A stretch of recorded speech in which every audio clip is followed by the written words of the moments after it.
Hello, everyone, and welcome to episode 28 of Lost in Translation Mon. I'm May. And I'm Jay. This week, we watched A New World. Or The Fate of Two Worlds. And we're going to discuss basically the whole adventure and any main points and, talk about any listener opinions and read our polls finally and stuff like that. On this very special last ever episode of Lost in Translation Mon. Last ever episode until we cover Try in like 2 days. Oh, yeah.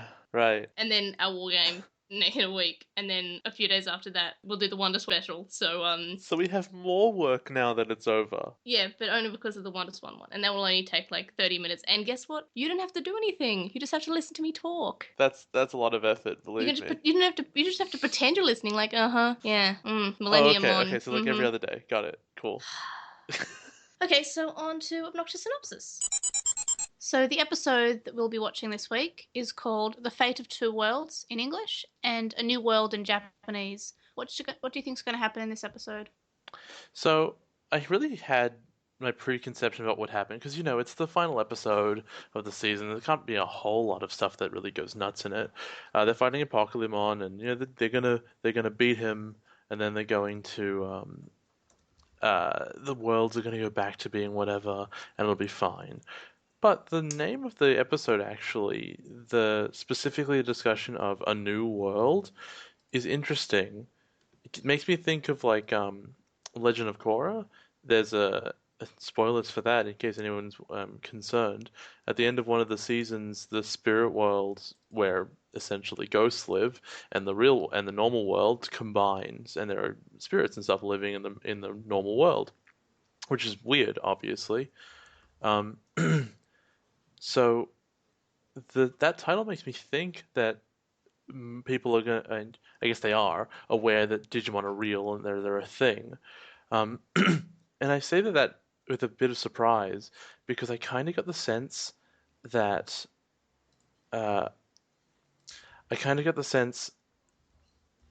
what's it called? How do I put this? That they would, I don't know, reel everything back.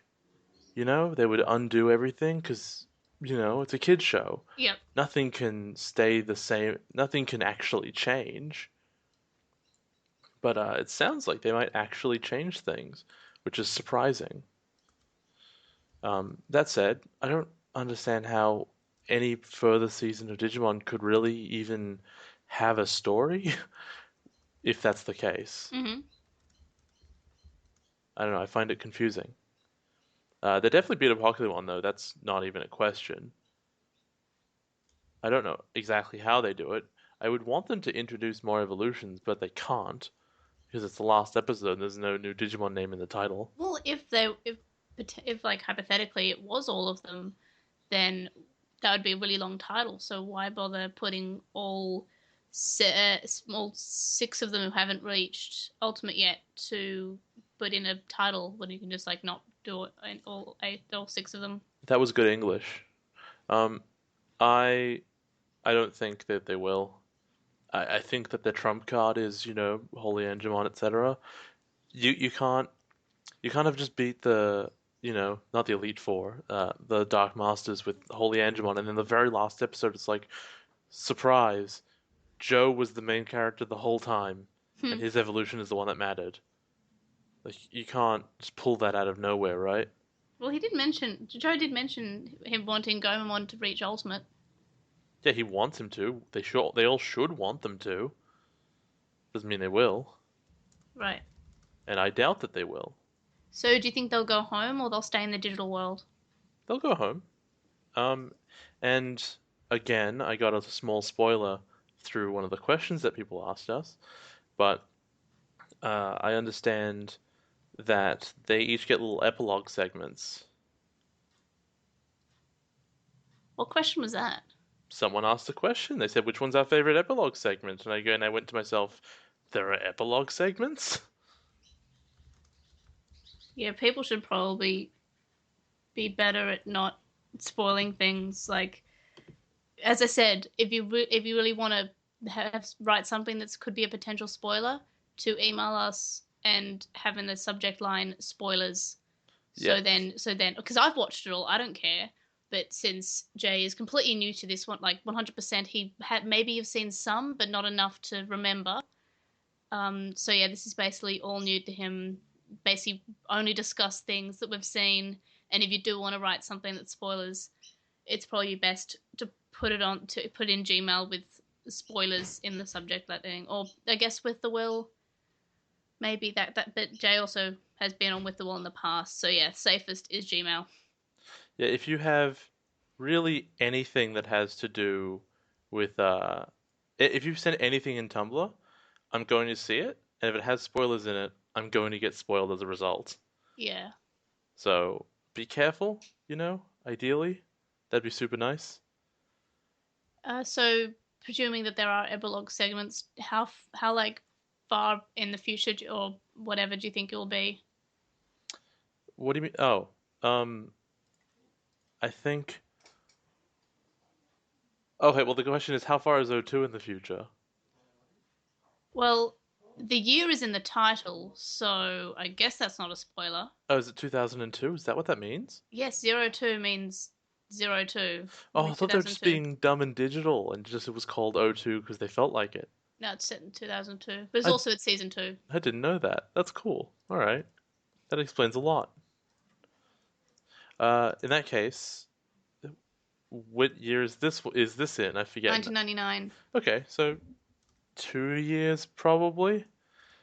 Actually, yeah, it should be 2 years or so, 2 or 3 years.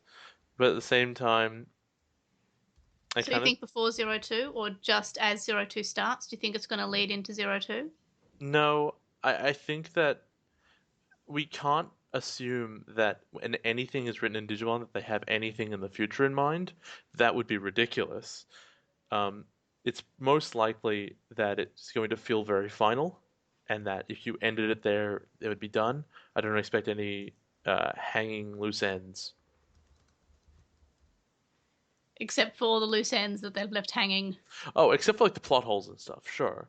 But I mean, I expect it to not be like, well, next time Digimon. It's not gonna be, at the end of a James Bond movie.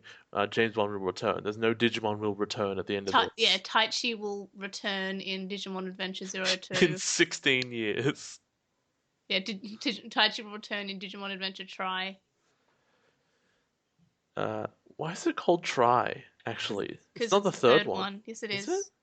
Digimon Adventure 02, Digimon Adventure Try. Okay, okay. So it is Adventure Zero Two. Yeah. Okay, does that mean that like Tamers and stuff is not canon?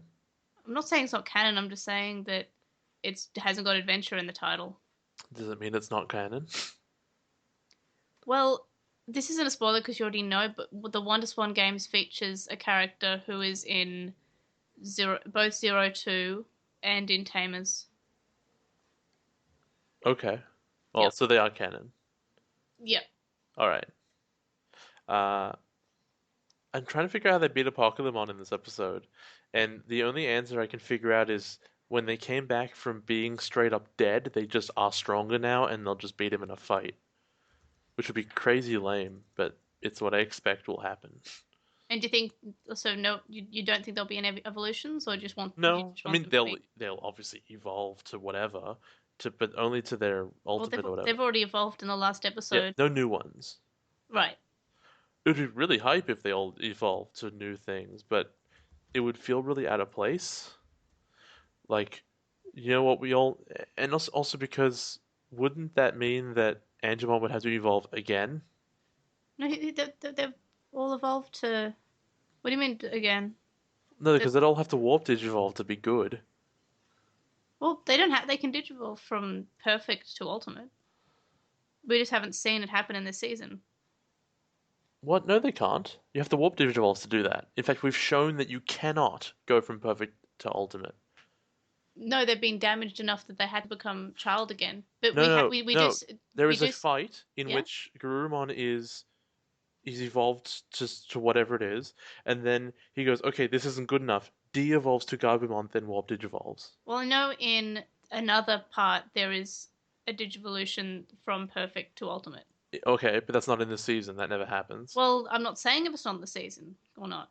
It I'm saying what it. it could either be in this episode or never. Okay, I meant like this season, as in adventure on the whole. Adventure isn't the sea. What? Yeah, but it means it does. It will. It like can happen. Sure, but that's not in this show, and I can only go with what I've seen. Okay, good point. Yeah, I know that it does happen. That it is possible. Sure, I'll take your word for it. So, do you think it'll be focused on anyone particular, or do you think it'll be It shouldn't focused on be. all of them? That makes It'll sense. focus on, I guess, Ty right at the end, and I say that not because I think that's what the Japanese would do, but because that's necessarily how the English would go, where they end with his what's it called, his like narration wrapping everything up, most likely. Yep. Anything else you want to say to add? No, I think that's about everything. The titles aren't really helpful. So, I guess we'll see what happens in the episode then. I guess we will. This week we have some DigiNews, and it's like by the time this is out, you would definitely already know this, and you've probably already seen it. But Digimon Adventure Try is coming out on Crunchyroll, 7 a.m. PST on Friday, November 20th, in the following regions: United States, Canada, South Africa, Australia, New Zealand, and Latin America. So yeah, it's going to have Try in 4 segments, so it's going to be 4 episodes. So yeah, But it's a movie, yeah, it's a movie, but it's going to be separated into like the 4 segments. and it's the first of 6 movies. Yeah, That's a hell of a release schedule. yeah. Oh, and another piece of Digi News is V Tamer. The second movie is set to be released in spring next year, so that's our autumn. So that's like March or something, March April area. So that's not a huge wait. So that's not too bad, and hopefully we'll get that on Crunchyroll as well. We get lots of news from V-Tamer. Pretty exciting. We don't have to wait an entire year for the next one, though last time they said coming in spring, they really meant coming at the end of that year, because Try was meant to come out spring this year, so several months ago. Hey, Persona 5 was meant to come out in October. It did in America, didn't it? No? No, that's Dancing All Night. Yep. Yeah, well, it must be a good game then. I mean, I have faith in Persona. Hey, it's May from What I'm Editing. I meant V-Jump, not V-Tamer, and Part 2 Determination is coming out April 2nd. Now, I want to call this Pod Digi News because it's news about the podcast, but that also sounds a bit too much like Poddigious. Like a few days ago, we set up a Patreon. So if you want to give us money every month, we can give you things. Unfortunately, at this present moment in time, we can't give you any physical objects. Like, Merchandise is really hard to make. And also, because we live in Australia, the shipping might be quite expensive. So it may not be worth it. Also, things might get lost, and I wouldn't want that to happen. So yeah, so nothing physical, but we do have some pretty cool, well, I think they're cool because I come up with them, like early rewards, like, well, the higher tier rewards are like things like, we'll thank you at the end of the episode, or we'll give you our Obnoxious Synopsis notes, we'll give the all lower the tier episode rewards. notes. Yeah, that's what I meant. So the higher tier rewards, though. Yeah, the high tier rewards are things like you give us a favorite scene from Digimon that we've already seen, and we'll act it out for you. It'll be really embarrassing. And I'll be in cosplay, like if it's a character that I have a cosplay of. I will not. This is like I'll be dressed as that's Totoro the whole time. well, yeah, that could happen. But yeah, that's a quite higher tier reward. Yeah, and then we have another one. One of our higher tier rewards is Jay will write you a short, approximately 1,000-word story, and these can be continued in following months, or you can get a new story every month. Always remember that May said that she came up with all of these. Well, you agreed to them. Only after the fact. I did not volunteer this. And you can get like raw episodes early for some of the lower ones, and milestones are like YouTube channel with like let's plays and stuff. And one of the our milestone goal for $70 a month is the start of a YouTube channel with just like Digimon toy comparisons and maybe things about the card game as well, like all the different Digimon card games. And when we make that, if we make that milestone, we'll play the Digimon Adventure Ultimate board game, and we'll get some friends in, or maybe my mum or something. I don't know. Well, you will play it, and I'll complain. Yeah, but the Digimon and Digimon like games Let's Plays, which is the next one, it's I'd be quite interested in I'm quite looking forward to the potential of that happening, because also like when this podcast is finished, because we've covered all the episodes, it'll be nice to still produce content for everyone. And also, like, to celebrate making that milestone, I will scan and upload the bad self-insert fan fiction that I wrote in Year 7 history class. I've read it. It's really bad. Yep. So, well, the grammar and, like, spelling's not terrible. Your handwriting sucks, though. Yeah, my handwriting still sucks. And, you know, other milestones involve, like, us having a more professional website with a domain and upgrading our software and hardware. So, yeah, if you want to check that out, you can. It'd be really cool. We'd appreciate it. You don't have to. It'd be cool if you did. We'd like to make more content for everyone. We'd like to have a bit of fun with the rewards, stuff like that. So, yeah, I'll link that in the show notes. We have one Patreon, the Patreon. I keep on saying Patreon, but they're called patrons. Yeah, we have one patron at the moment, and it's Stephen Patamon. So, yay, Stephen Patamon. Thank you. Very happy. Yeah, like, I went to bed just after I set it up, because I set it up like, quite late at night. And I woke up and I got an email saying, you have a patron. I was like, wow, that was fast. So yeah, it was a really good start to my day. So yeah, thank you. And if you guys want to help us out, help us build the podcast, that'd be great. Yeah. It's a labor of love. I think it says on the page, but labor of love for me, labor of something else for Jay. But it's still time and effort. We do enjoy it. I do enjoy making media with you, even despite the context. Well, you wrote some pretty cute notes this week that I flicked through. Yes, I did. That as is another one of the rewards for patrons. You get to see our episode notes as well as Obnoxious Synopsis notes. So, yeah, if you want to see a little bit of stuff or if you want to give something, it's up to you guys. It'd be cool if you did. We've definitely spent too much time on this now. We can continue. Yeah, we'll stop plugging ourselves. The very first thing we have is an email from Edgar. And they say that I was saying in the last episodes a lot of the puns that were coming up are lost due to the nature of speech. And they say that language can't just be automatically translated, plugging in corresponding words. When I said the bases are loaded makes no sense when translated directly in most languages. In fact, we've demonstrated that some phrases don't even translate in the same language. So yeah, bases loaded doesn't translate directly. But even if you tried to explain that to somebody, because it's bases are loaded and we're gonna get the dominoes to fall. There was a mixed metaphor of some description. So when you try to explain bases loaded to somebody who doesn't understand English very well or doesn't understand baseball, you go, okay, this is what that means. But in that episode, you had to explain what it means and then say, but the joke is that it's from a different sport where this is also a thing. I just mentioned that it's much more complex than the normal translation of puns over, or at least trying to explain what's going on. Like when the Japanese one, you get these little translation notes to explain like why Patamon is dressed like a sumo referee and is doing the whole speech. Sometimes that happens. Or you'll get an explanation of why Mimi and ears is a funny pun. I think that was funny. I wouldn't have known. Apparently in Japanese fiction, characters have verbal tics that are odd endings to their speech, like Digimon has. It must be a trope. It's a literary construct that where writers take real or imagined dialects and use them to communicate certain things like age, gender, status, meowthiness. There are still a lot of regional variations in modern Japanese. In fact, there are at least 2 other language families in Japan, Okinawan and Ainu, that affect their region's Japanese. That's really in depth, and we appreciate that analysis, but I'm not well studied on this enough. There's also the Kansai dialect, which have the best phrase ever, which I learned when I was in Osaka, which is "Nande one," which basically means like, what the Who's Gandalf? Is that Genai? Isn't Gandalf from Lord of the Rings? Yeah, but it's mentioned in this email here. I'm trying to figure out. Because it's in the topic of verbal tics. He talks about how Gandalf talks in old man talk. What's old man talk? It's Genai uses it too in the Japanese version. It's just a different way of speaking in Japanese. Okay.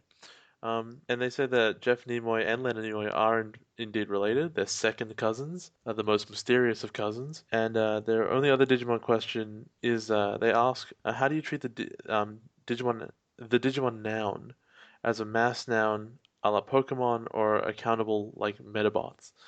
It's Digimons. This is canon. It's in Digimon Cross Wars. Oh, is it? That's cool. They add Z to the end of things, like pick 1 Pikmon, 2 Pikmons. The one I always have in my head, I say it's a single Digimon and then it's multiple Digmons. That's always how it comes out. But I think that when you're talking about the actual monsters Digimon, I think it's just Digimon. But I think if you're talking about like a certain Digimon, like one Agumon, two Agumons, that it adds a Z to it. Or at least that's what Cross Wars has led me to believe. Maybe, but then again, they don't really spell cross correctly either. But that's how you spell cross in anime. No, it's not. You spell cross in an anime just with an X. Oh yeah, that's right. Oh yeah, like Cross Tekken. Yeah, so they misspell it both in Japanese and X English. Rose. Cross Rose. Yeah, it's Crossroads Cross Wars. Ross. Cross Ross Wars. Merry Cross Ross. All right.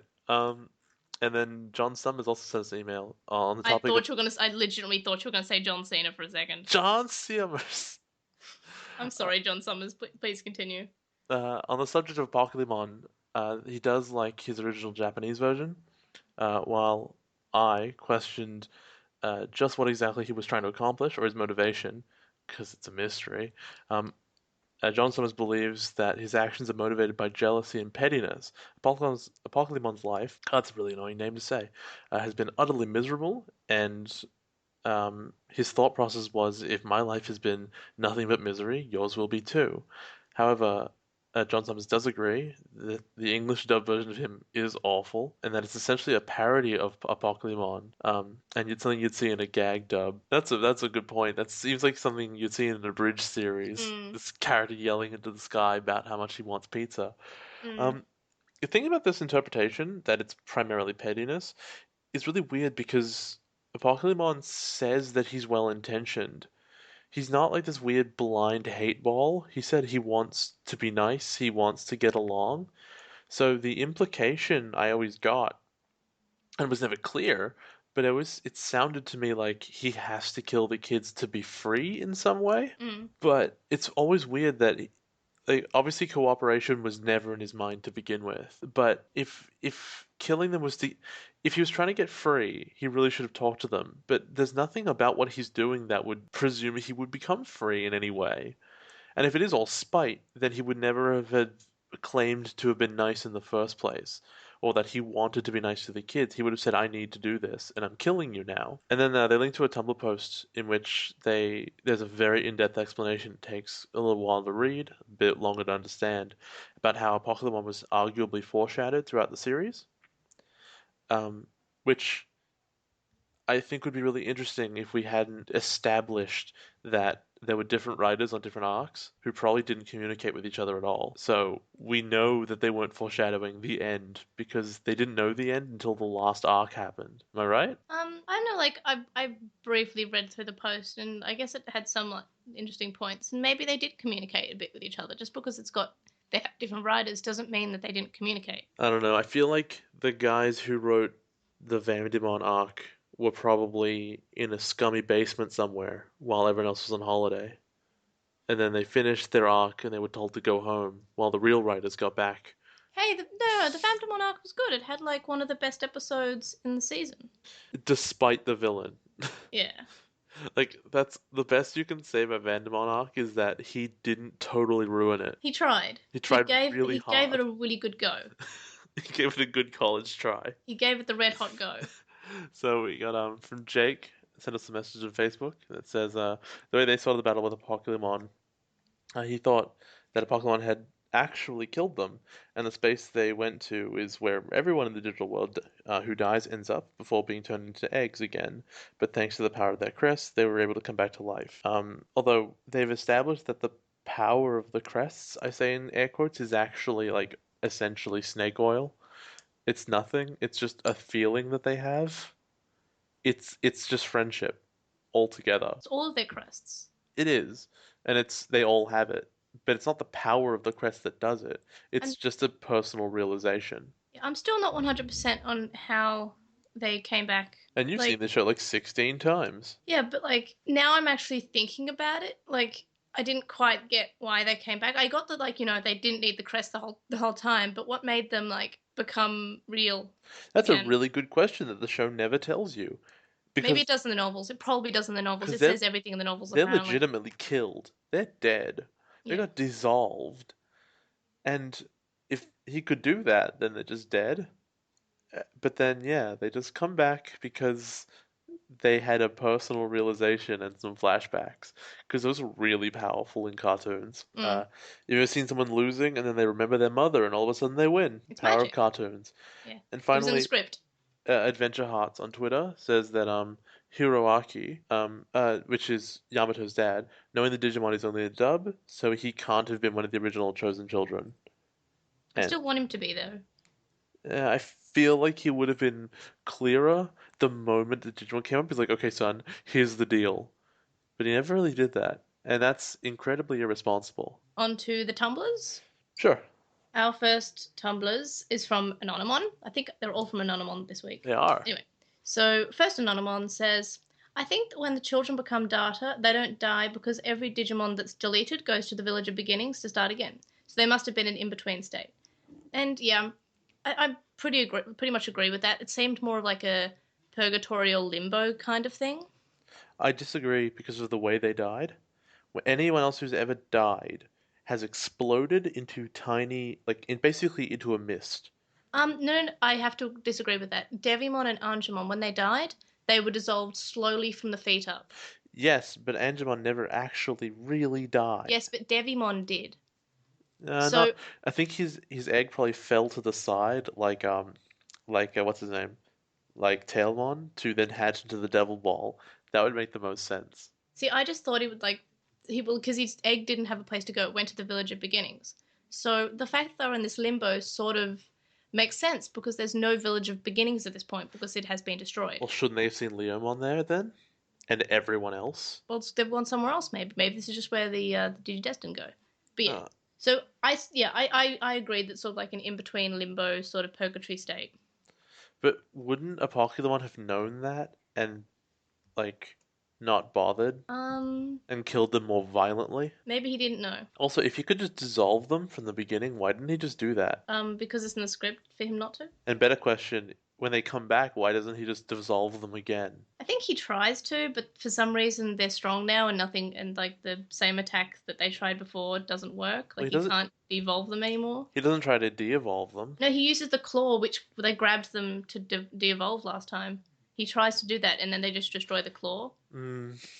Yeah, maybe. so I think he tries to. He should be able to dissolve the kids, though. It's not like they became any really stronger. I think, though, that the kids had also fallen into, like, a slight despair. Like, they were kind of like, we have no hope, so maybe they were vulnerable because their crests were just destroyed. And now they came back and they were all like, as they said in the dub, we're the new and improved Digidestin. Okay, even if I'm going to take any of that on board, the show didn't say any of that.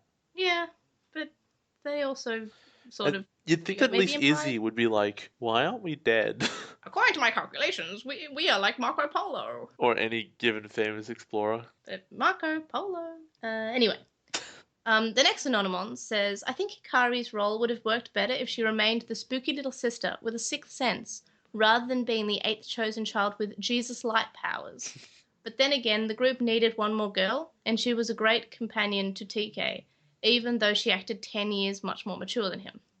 As for them turning into data, I don't think they died, because usually the Digimon who die, the data seems to get sent to Beginner's Village. They may die if their data was scattered away. So yeah, as I said before, there was no Village of Beginnings at this point, so... But doesn't that imply that there is a storage facility somewhere for data that hasn't made it yet? But if the digital world is destroyed, where would it be stored? In that sort of limbo place. But why wasn't that destroyed as well? Isn't that part of the universe? I think Genai say that that darkness bit wasn't part of the digital world technically or something? Genai knows a lot of stuff that he never tells anybody and is completely useless. And he also doesn't know a lot of stuff that he should know. But he also knew from the very beginning that the kids would win and didn't tell them. Well, you'd want them to win. I knew they were going to win from the start. No, but there was a prophecy and it said they're going to win and he didn't tell them. There's always a prophecy. But every prophecy only comes true every prophecy is only revealed to the kids the moment it comes true. Yeah, it's in the script that way. It's exactly like me saying you were going to say it's in the script.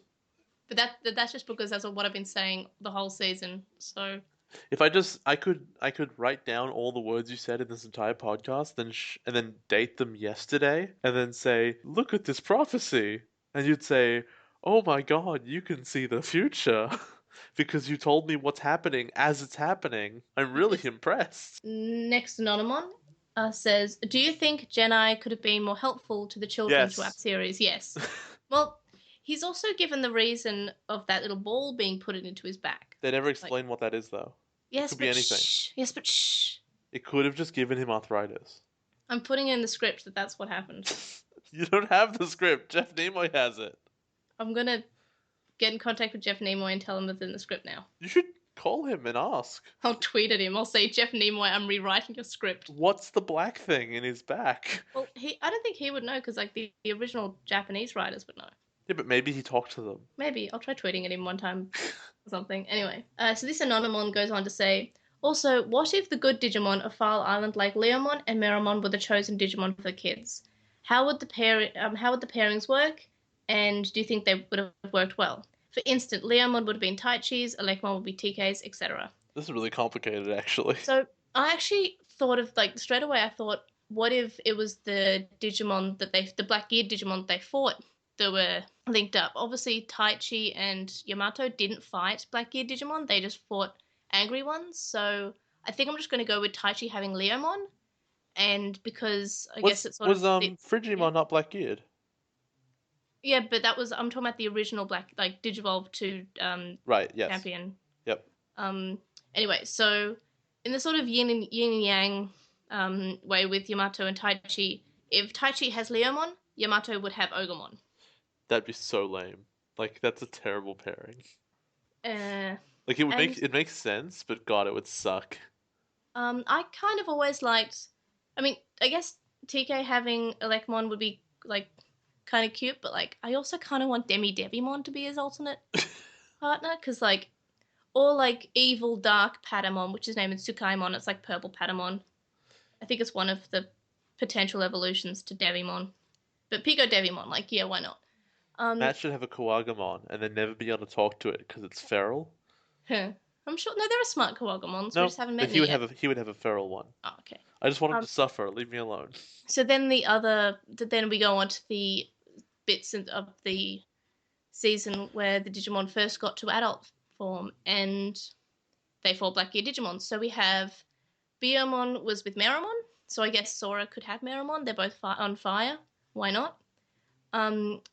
Izzy would have Andromon. That makes sense. Robots with a nerd. That makes sense. Mimi has Monzaemon. That's a good pairing. Because also Mimi and Try has Monzaemon attached, like a little Monzaemon phone charm. That's really cute. It was always meant to be. And then there's Joe. It's kind of like that doesn't really fit with Unimon. I don't know. I just couldn't really see him riding a Unimon. So I guess maybe Joe can have a Lekmon because Lekmon's pretty caring. It's a bit weird. Who do you think would what other partners do you think they could be? I'll vote for the Devil Ball. That works out. Yeah. Well, I have the that figure of TK, and instead of Patamon being on his head, I have Devimon, and I pick a Devimon, and he's smiling. So yeah, I don't have a lot of opinions about this because I would have had to been told in advance. Mostly, I'm running on. Well, you had it in advance. Feelings. You have Tumblr. Yeah, but I don't always read them. Oh, okay. Assume that I do read them if you send them. Only when they have spoilers. Yeah, always assume that I will read them. Yeah. When you send them, assume because of spoilers, but I might not. Yeah, so I'm pretty boring. I just put them up with the Digimon they've faced before. I guess Frigimon with Matt would help. Like they're both like cold and cool people. No, they're just cold. They're just cold. Maybe Moyamon with Taichi because they both have intense hair. Yeah, the thing is, the reason that they were put against them to begin with is that they kind of are thematic of their character. So it kind of makes sense that they would be paired together in the future. Except for Shellmon and Tai. Yeah. Because they both have intense hair. Yeah, you could say that. Shellmon's evolutions would be really weird. Okay, next Anonymon says, Prodigious recently answered a question about how long it takes them to watch the episodes and set up the episodes, record, edit, and upload, and I'd be interested to know how long it takes this podcast. I'd be interested to know how long it takes them. Yeah, so like Jeff listens to it like 3 times and does different things each time. Like they have a very intensive like show notes. Like it's much more in depth than ours. Is just because I just sort of list the things that we discuss and link to them. They like have like bits where you click on that and it goes to that time in the episode. It's quite intense. Like it doesn't take me that long to edit because I do less stuff, obviously. I'd like to maybe one day go through that much effort and do that much. But yeah, so that I listened to that episode this morning as well, and I found it really interesting to hear how other podcasts do their stuff because it can be different processes for different people. So watching the episodes, I think Jay just watches them and takes notes at the same time, don't you? I do. I used to for a couple of weeks, what I would do is I would play a minute of a minute of English, and then in a different media player, I'd play a minute of the Japanese, a minute of English, and go that way. But that was so slow. No wonder you hated the early episodes. Oh, it was so slow. Um, no, also because those early episodes were really bad. Yeah, well, I think the way that you watched it didn't help. Yeah, well, it was a couple episodes in, I started that, and then I very quickly stopped doing it. But it was something that I definitely still did for some reason. Anyway, yeah, but I basically just straight up watch them and I make notes during. Sometimes I pause, so assume an additional like 20 minutes or something. So it takes just under 2 hours to watch the shows. Mm. See, I watch them in Japanese and like I take notes during that. Like maybe if I really get into depth of like typing what's going on, I'll pause the episode and just like finish typing and then I'll resume it. And then for the English one, I'll note any differences. I might have the Japanese one like up somewhere else, like on my laptop, and then I'll pause and I'll rewatch in Japanese just to make sure like was that a huge difference? Like what did they say in this version? If there's a funny line, I'll also pause and I'll get the episode up on my computer and I'll get the clip or I'll get like a screenshot and then I'll post it somewhere or if I make the clip, I'll save it in a name that I know and I'll make a note that was like, this is a funny line, I liked that. But yeah, so it probably takes me to watch the episodes, probably takes me about 3 to 4 hours, I guess, maybe. Depends on how many like stopping and starting I do, how intense my notes are, stuff like that. And then we record usually for maybe 2 to 3 hours. Would you say that's probably well? accurate. Yeah, like sometimes like Jay will have to go away, like because someone will be talking to him and there'll just be silence. But of course, since we have someone who's going to be listening to this raw, I spoke during it and I sang and I read my Twitter feed and my Facebook feed and what was trending. I need to listen to the Raw. Jesus, that sounds Yeah, awesome. I'm gonna start doing that now if Jay has to go away. So it was very boring. I'm a very boring person. It's also just me typing until I realised that I should probably entertain the person who's listening to the Raw. Yeah, if you too want to listen to me attempt to make conversation with myself, you can also become a patron supporter. You finally did it. You finally did it. It should be called like patron, but it should be like with a Y, so it's patron. What? No, it really shouldn't. Well, I thought that was anyway. So for like $10 or more a month, you can get the Raws. I'm gonna stop plugging it now though. Yeah, just so you know. Yeah. So and then editing the podcast, basically like we record on a Friday, like a Friday night after work, and then I will edit Saturday from the time I wake up. Like I'll exercise and I'll go for like a walk and I'll have breakfast. So like from the time to I wake up until like I guess mid-afternoon, sometime early evening. Depends how much editing there is and how big the episode is. So it basically takes up my Saturday. And that's fine. I like it. And I upload it straight away. Uploading depends how good the internet is and it depends how big the episode is. Less than an hour, I'd say. Maybe more if you include like converting to MP3. So what you guys can all take away from this is that May puts in way more effort than I do. Well, that's fine. Like I edit.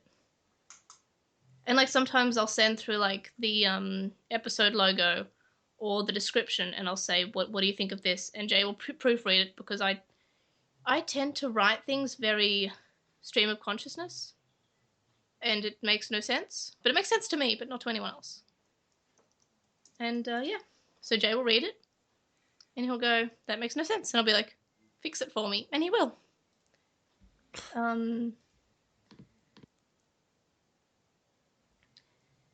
Next Anonymon says, I really wanted to thank you two for making this podcast, especially Jay, who's remained committed to watching Digimon, not only once, but twice, to see both the original version and the dub. Right. There's the effort I put in. Of course, it's Yeah, called well, tolerance. yeah, it was always like a big thing that you didn't want to do, and you've always said that you hated Digimon, having not watching it. I think that doing this podcast has slightly made you change your opinion slightly.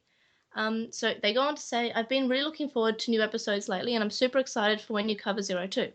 You two are constantly giving me new perspectives of the series, and I'm happy you guys take the time to make each episode. Thank you for making such a great podcast. Thank you. So usually, if there was something that said I like the podcast, I would usually leave that bit out, but that made me really happy. Like, also, I think it's good that people tell Jay how much we appreciate him, that he's doing this for us. It's the fuel that keeps me going. The next Anonymon says, I was wondering if it would be possible to get both of your opinions more often of some of the Digimon designs that don't appear in any of the anime. Two Digimon in particular I want to ask you about are Devimon's Rookie and Ultimate forms, Tsukaimon and Neo Devimon. I've actually been meaning to ask about them since I first found your podcast, but wanted to wait until after Magna Angemon appeared, so you can maybe compare them to the Patamon line. I also wanted to know how you both would feel about the Myotismon arc if Myotismon's henchman was Tsukaimon instead of Demi-Devimon. Thanks in advance for answering. So, as I said earlier, Tsukaimon is a purple Patamon. So let's be totally honest here. If Tsukaimon was Vamdemon's henchman, everything that happened with TK would have made way more sense. Because Devil Ball just looks really evil. But if you put like this cute little thing in front of TK that looks just like the thing he's been trusting before, then you can understand why he'd make a mistake. Yeah, I think maybe that's why he wasn't put in as the Demi-Devimon character, because otherwise, like, people may get them confused too much, or Yeah, maybe that's think probably. Patamon's evil. The Amerikids would never follow it. I have a feeling that Tsukai means something like messenger or follower or something. I think. And I'll look it up. From Tsukai meaning messenger and Tsukaima meaning familiar spirit. Yeah, it's like I sent you a picture of both Neo Devimon and Tsukaimon. Neo Devimon looks really cool, by the way. And I think I would have actually preferred Neo Devimon to Myotismon because he's just creepier looking. He kind of has a Venom Myotismon kind of look to him. And I think what I would have liked is like Tsukaimon being around the kids in the same way that Devil Ball was, but never like reporting in. And then he like warp digivolves to this thing.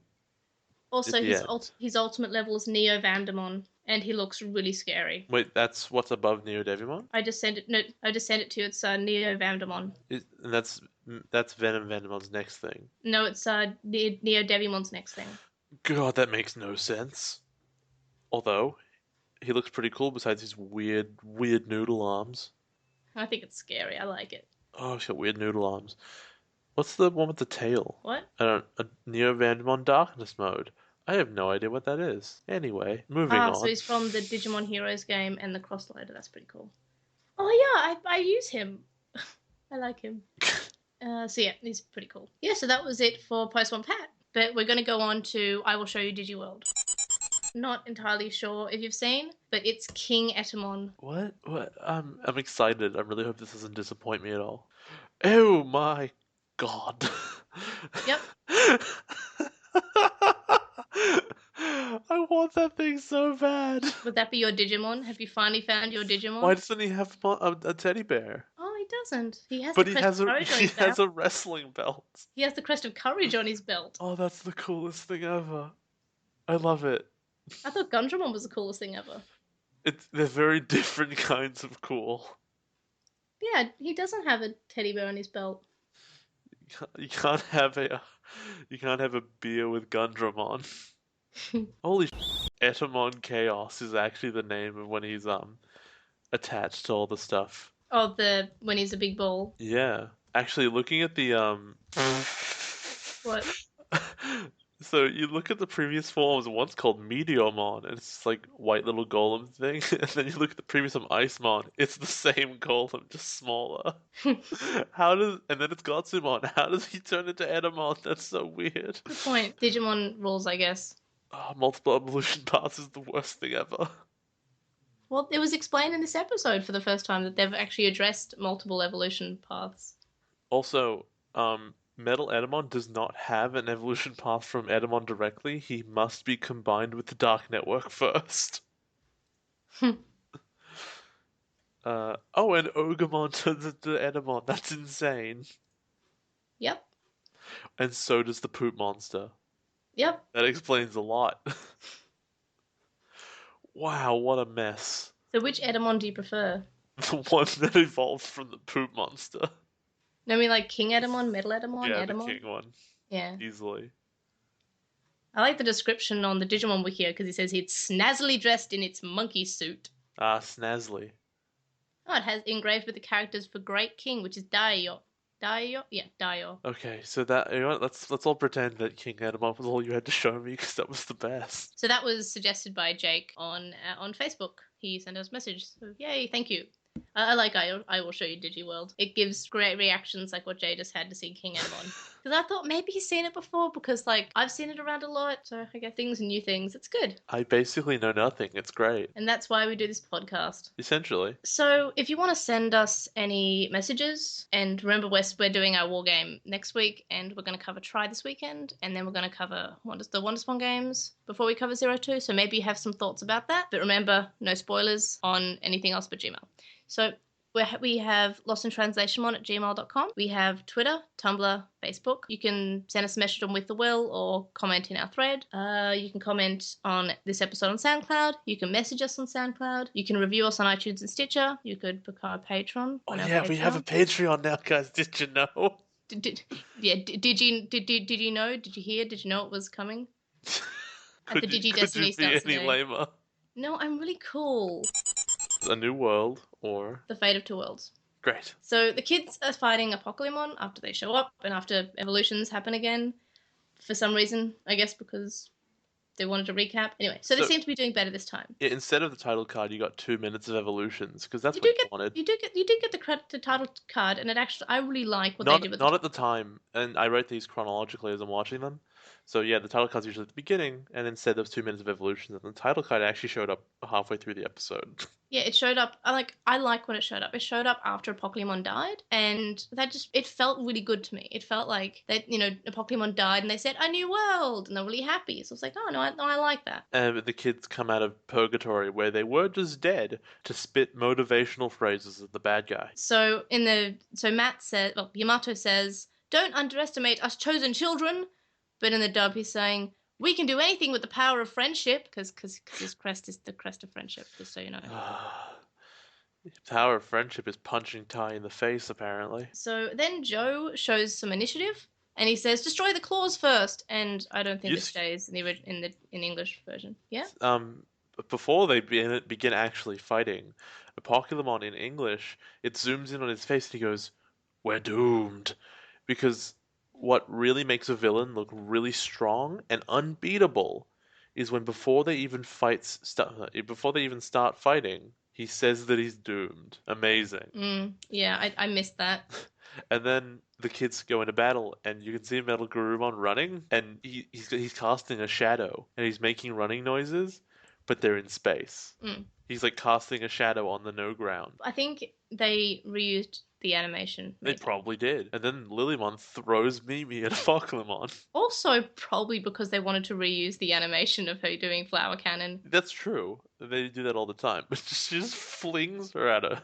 So I actually like the English version at this point. I think it was much cuter. So we'll do the Japanese version first. Okay. Mimi says, "How could you do that after being thrown?" And Lilymon says, "Well, I am your Digimon." And it's like, Mimi says, "What did you mean by that?" So, I like that. Lilymon's quite sassy, and I like that. But I thought that the English version was really cute, and it was just... We can help out too, right, Lilymon?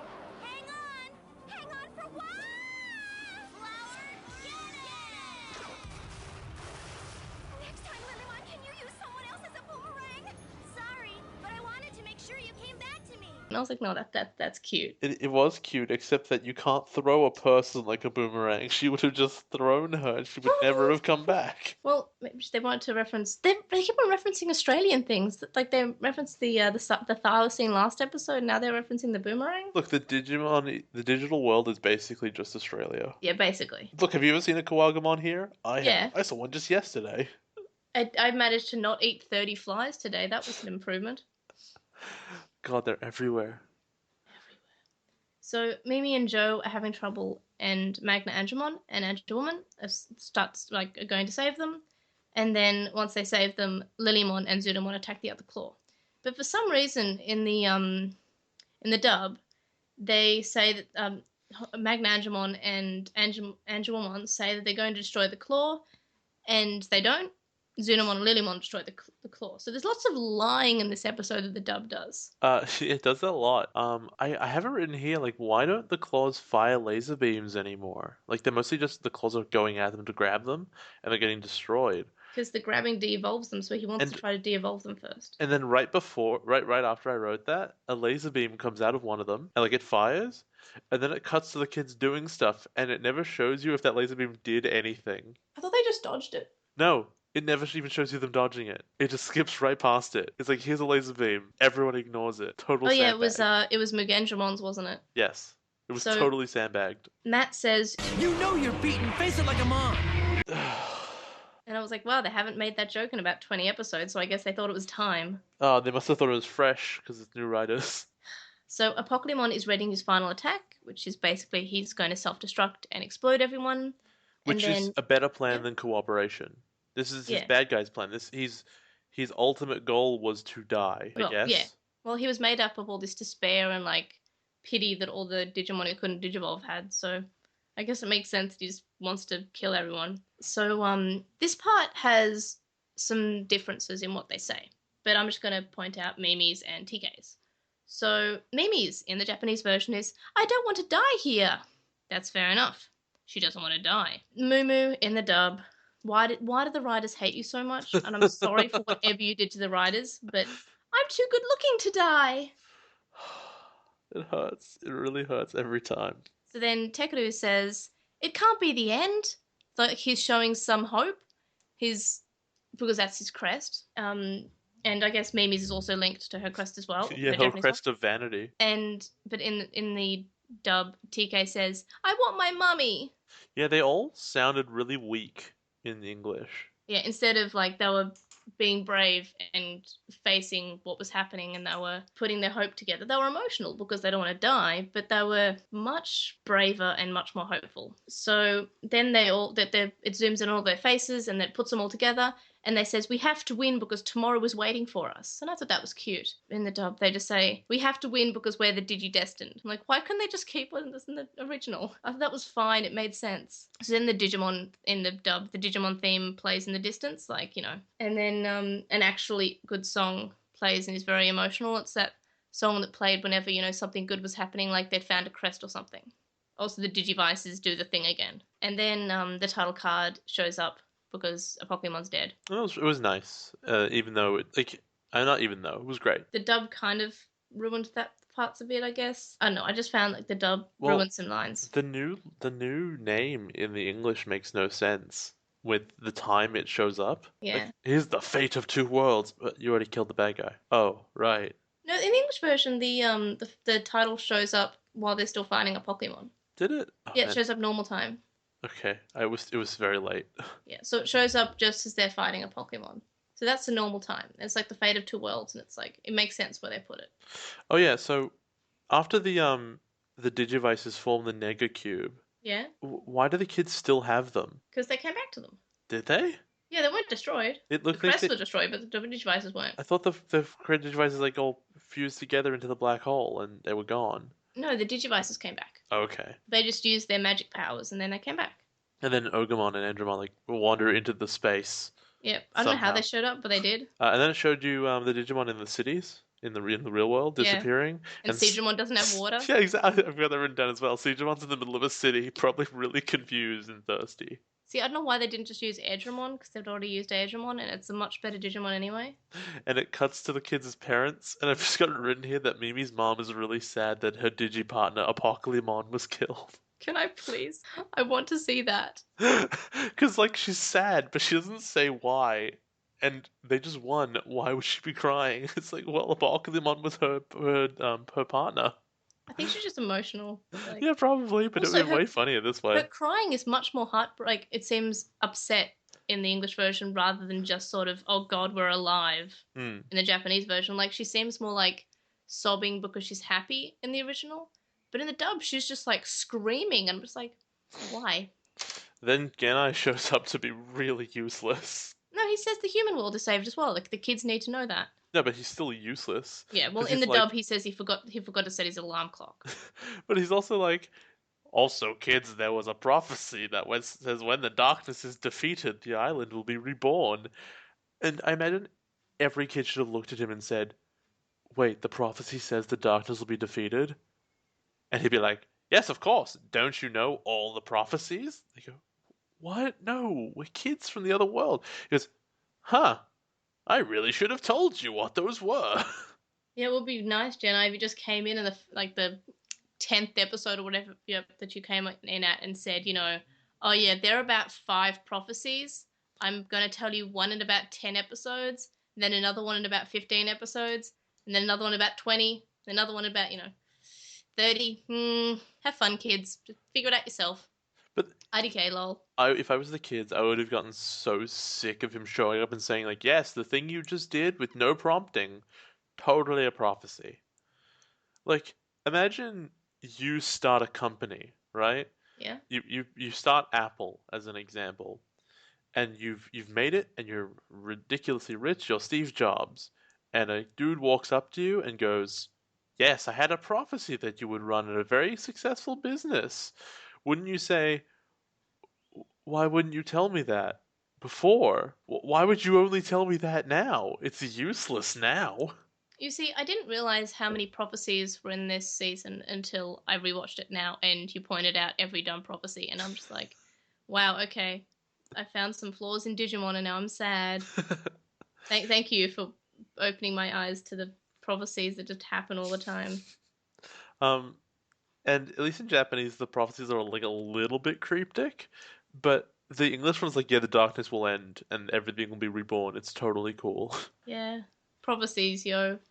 Um, So then they go to Primary Village, and they start rubbing the eggs. And No, they and go, eggs fall from the sky, cracking all of them and killing an entire generation of Digimon.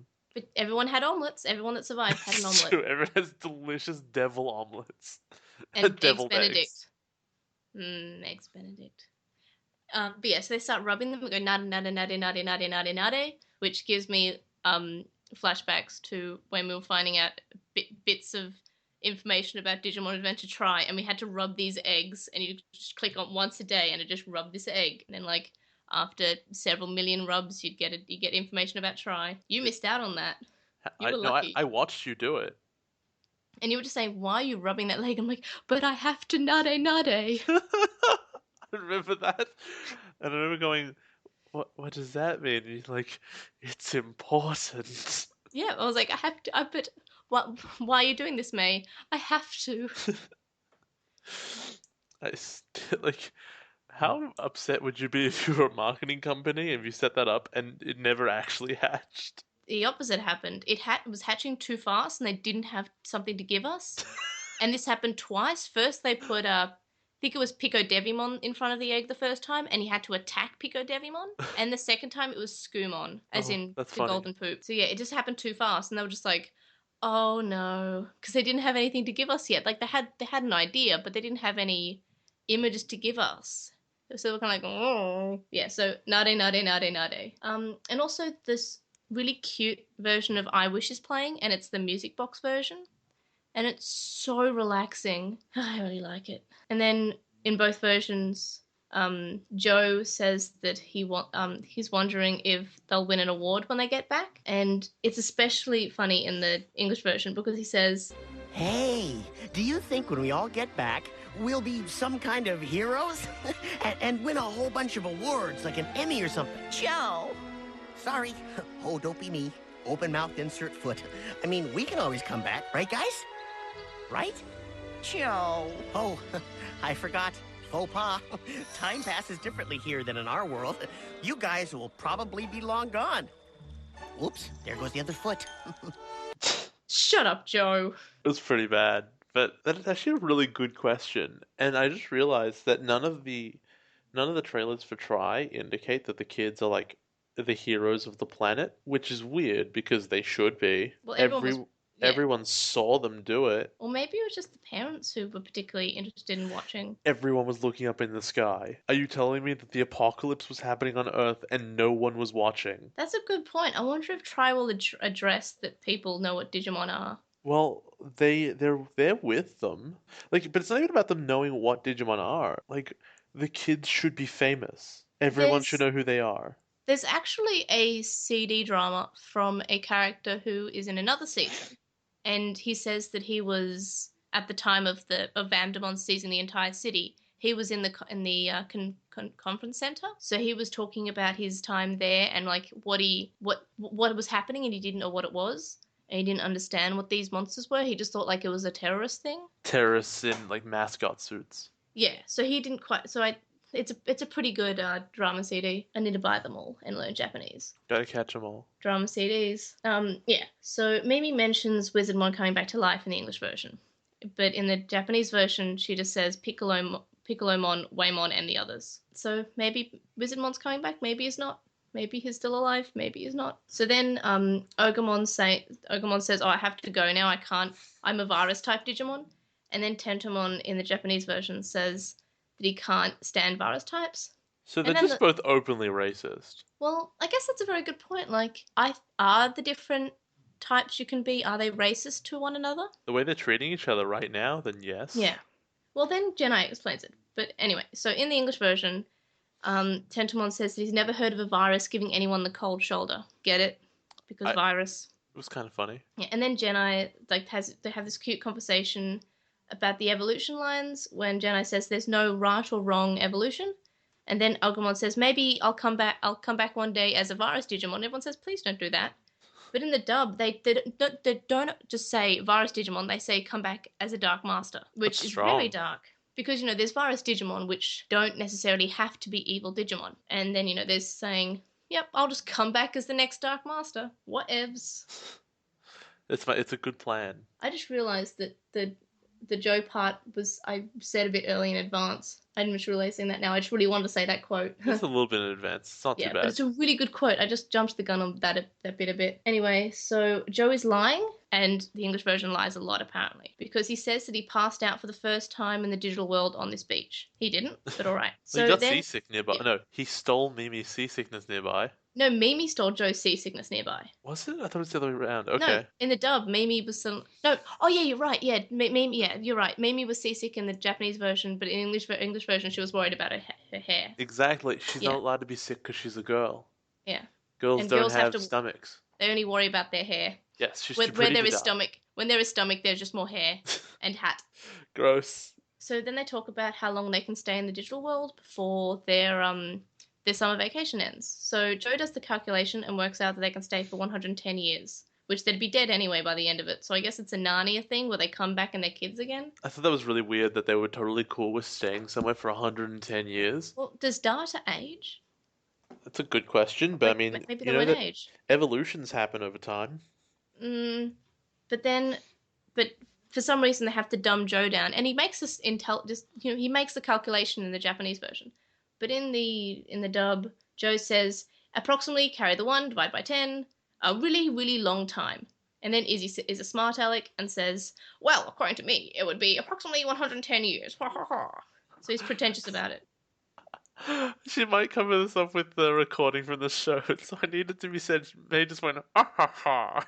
Well, you have the raw. I do, forever. I'm making that a text tone if I can be bothered. You won't be bothered, I know you. Oh, damn it, you know me really well. Okay. So yeah. Then we find out the time is now synchronized between worlds. And then they say, okay, well, that means we still have a few weeks of summer vacation left. That's fine. Then Jenai says that if they stayed in the digital world, they might get removed as the world will see them as anomalies. And I'm like, oh, that's That's sad. So then we start to have goodbye scenes. Goemon and Joe say goodbye. Joe says that even if he and Goemon might not have been the best team, at least they were good friends and they had a fun time. Goemon wishes him well in his studies, and then they shake hands, and there's a cute reference to how Goemon didn't have, like, he wasn't sure if he had hands or not. I couldn't figure out what actually happened in that scene. Like, I feel like there was a joke that was said, and then because like Gomon scratches his head and appears to take something out, but I don't think he does. No, I think he was just being shy. And then he's like, "Look, you have a hand," and he's like, "What? Is that because of that one episode a while ago when it's he a was like, reference. 'Give me a hand'?" Yeah, and like there was an early episode, and then there was a later one where he's like, when you say a hand instead of I wonder what's like to have elbows, which was the English version. Okay. But yeah, so I thought that was a cute reference. Also, before that, we have Sora's one, which there was a question, and I'll cover like when we talk about all the goodbyes, but I think Sora's the best one.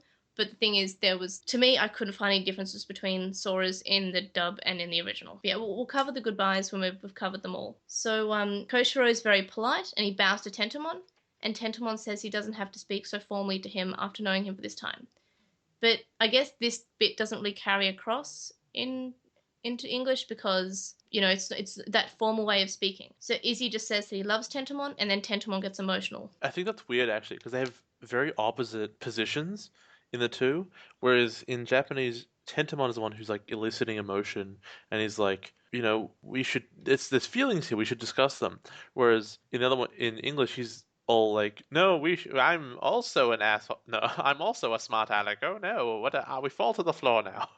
Because all of a sudden Izzy has emotions that he's just very willing to bring to the front. Yeah. Despite that not being how it ever was. So did you prefer the emotions or him just being polite because that's true to his character? I prefer the original Japanese where me too. He's very formal and he has to be told, it's okay. Yeah, and that's the bit when the episode when he was at his house. Like, he is very formal, he is very polite. So when he says to his parents that he loves them, and like this is to his parents, they're surprised. And when he's doing Kansai stand-up comedy, that also would have been surprising. That was really cute. Yeah, because they're not used to him being, very emotional. They're just used to like this very polite, very soft-spoken boy. But I thought both were cute, but I think I just preferred the original. Yeah. So then TK and Patamon's goodbyes.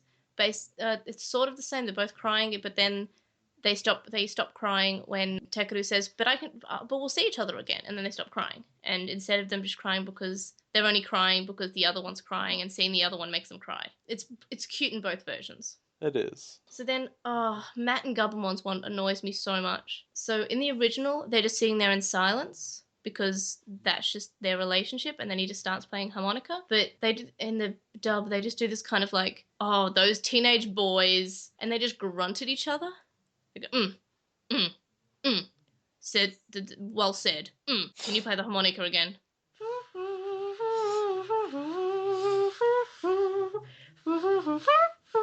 I kind of like the request to play the harmonica again. Yeah. But you're right. Just sitting there in silence is totally fine as well. Yeah. But I didn't like the grunting. I just thought, like, why? Like, it took me a while to realize, like, are they grunting at each other? Because the English refuses to have moments of actual silence, Yeah. but their mouths aren't moving, so you can't make them actually talk. Well, we made Government talk and say, well said. But yeah, so then I get really mad. I'm mad because I'm just writing this bit in capitals. It says, Agumon is a liar, and so is Tai. This beach is where I first used pepper breath. No, you didn't. You used pepper breath on a cliff with Kuwagamon. I think he just said this is where I lit a fire with pepper breath. No, he says first use my pepper breath. My precious Pretty breath. sure. Precious breath. What I remember is he said this is where I lit a fire with it. But, like, I don't know why he would want to remember that. It's But very then minor. he says that he set Seijumon's tail on fire. I'm like, no, Seijumon just wagged his tail past a bit of the ember. Like, yes, you made the fire.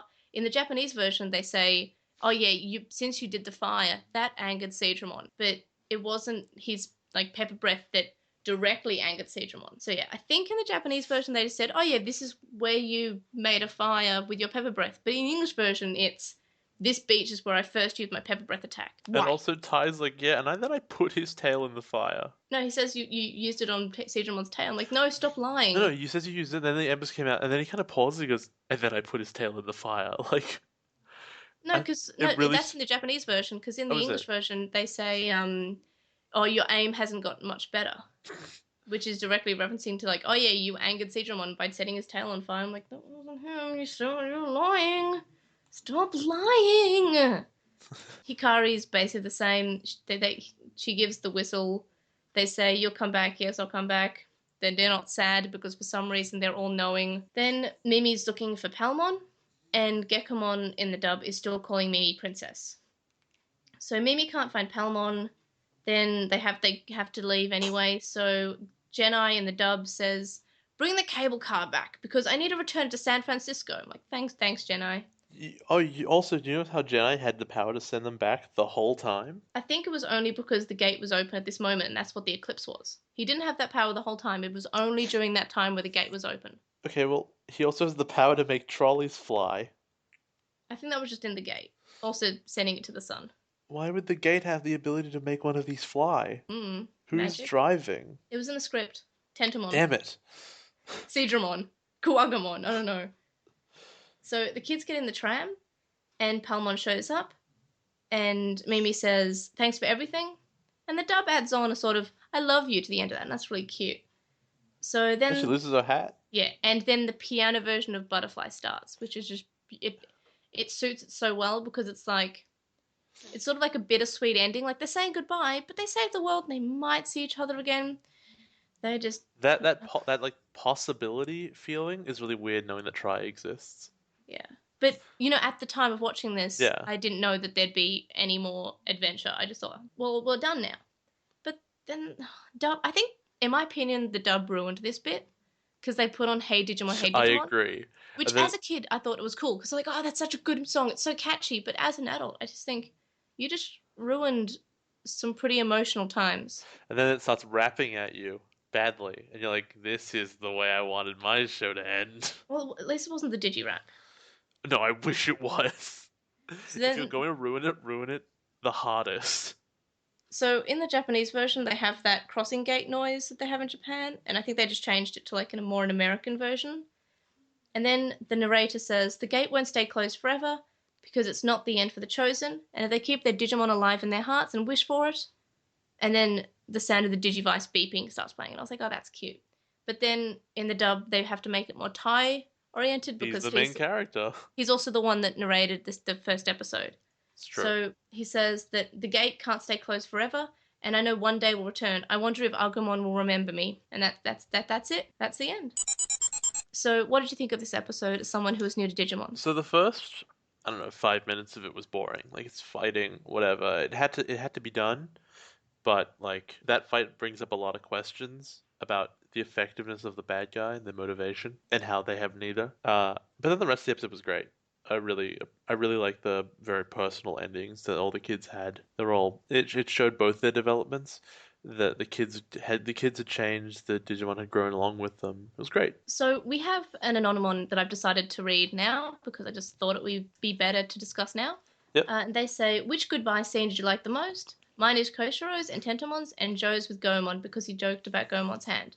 Also, I hope Jay was moved by the last scene with Mimi's hat and Butterfly playing. In the Japanese, sure, because the music was actually appropriate, and it kicked in at exactly the right moment. Whereas in English, it was a bad song. Yeah, well, it's not I liked it as a kid, but as an adult, I prefer the more emotional Butterfly. But also, it was a remix of the ending song, which is better. No, it's the beginning of the song. opening, yeah. But the Hey Digimon's just like, oh, let's play it like we always do. Yeah, not like, make it a softer version or like an unplugged version or something. I mean, maybe a sort of softer, slower, hey, Digimon, hey. I don't know, something maybe more thematic. I don't know. So as for the goodbye scene that I liked the most, I think Sora's was actually. It was short. It wasn't too in your face about the emotions, but she said that she learned that her mum does love her because of Biyomon, and she's happy that she has her as a friend. And I just thought that was... I mean, I also liked Mimi's because it sort of was it showed that Palmon is also a bit young and selfish in a way. And I liked that. It was kind of cute. But I think Sora's, and I guess Joe's is also because I have that sort of professional handshake. And I like Matt's too because it seemed to fit his character. Ty's was alright, but Action of Ty's was pretty boring. It was just the lying in the English version I couldn't get past. Hikari's was boring. TK's was cute. I think Sora's was the best. I like Mimi's the best by a long way. Yeah, Mimi and Sora are the good. Did you like Sora's or? No, I didn't think it was that interesting. I thought it was cute. I watched it with my mum, and my mum was like, "Oh, Bird. bird, what's up, bird?" If So, what did you think of this episode compared to what you thought in Obnoxious Synopsis? I will send you the notes. Thank you. I realized I usually do that I know. earlier. I know. I was very wrong about this episode, though. No, you were right about them winning. I was right about the world's going back to normal. But obviously, they were going to win.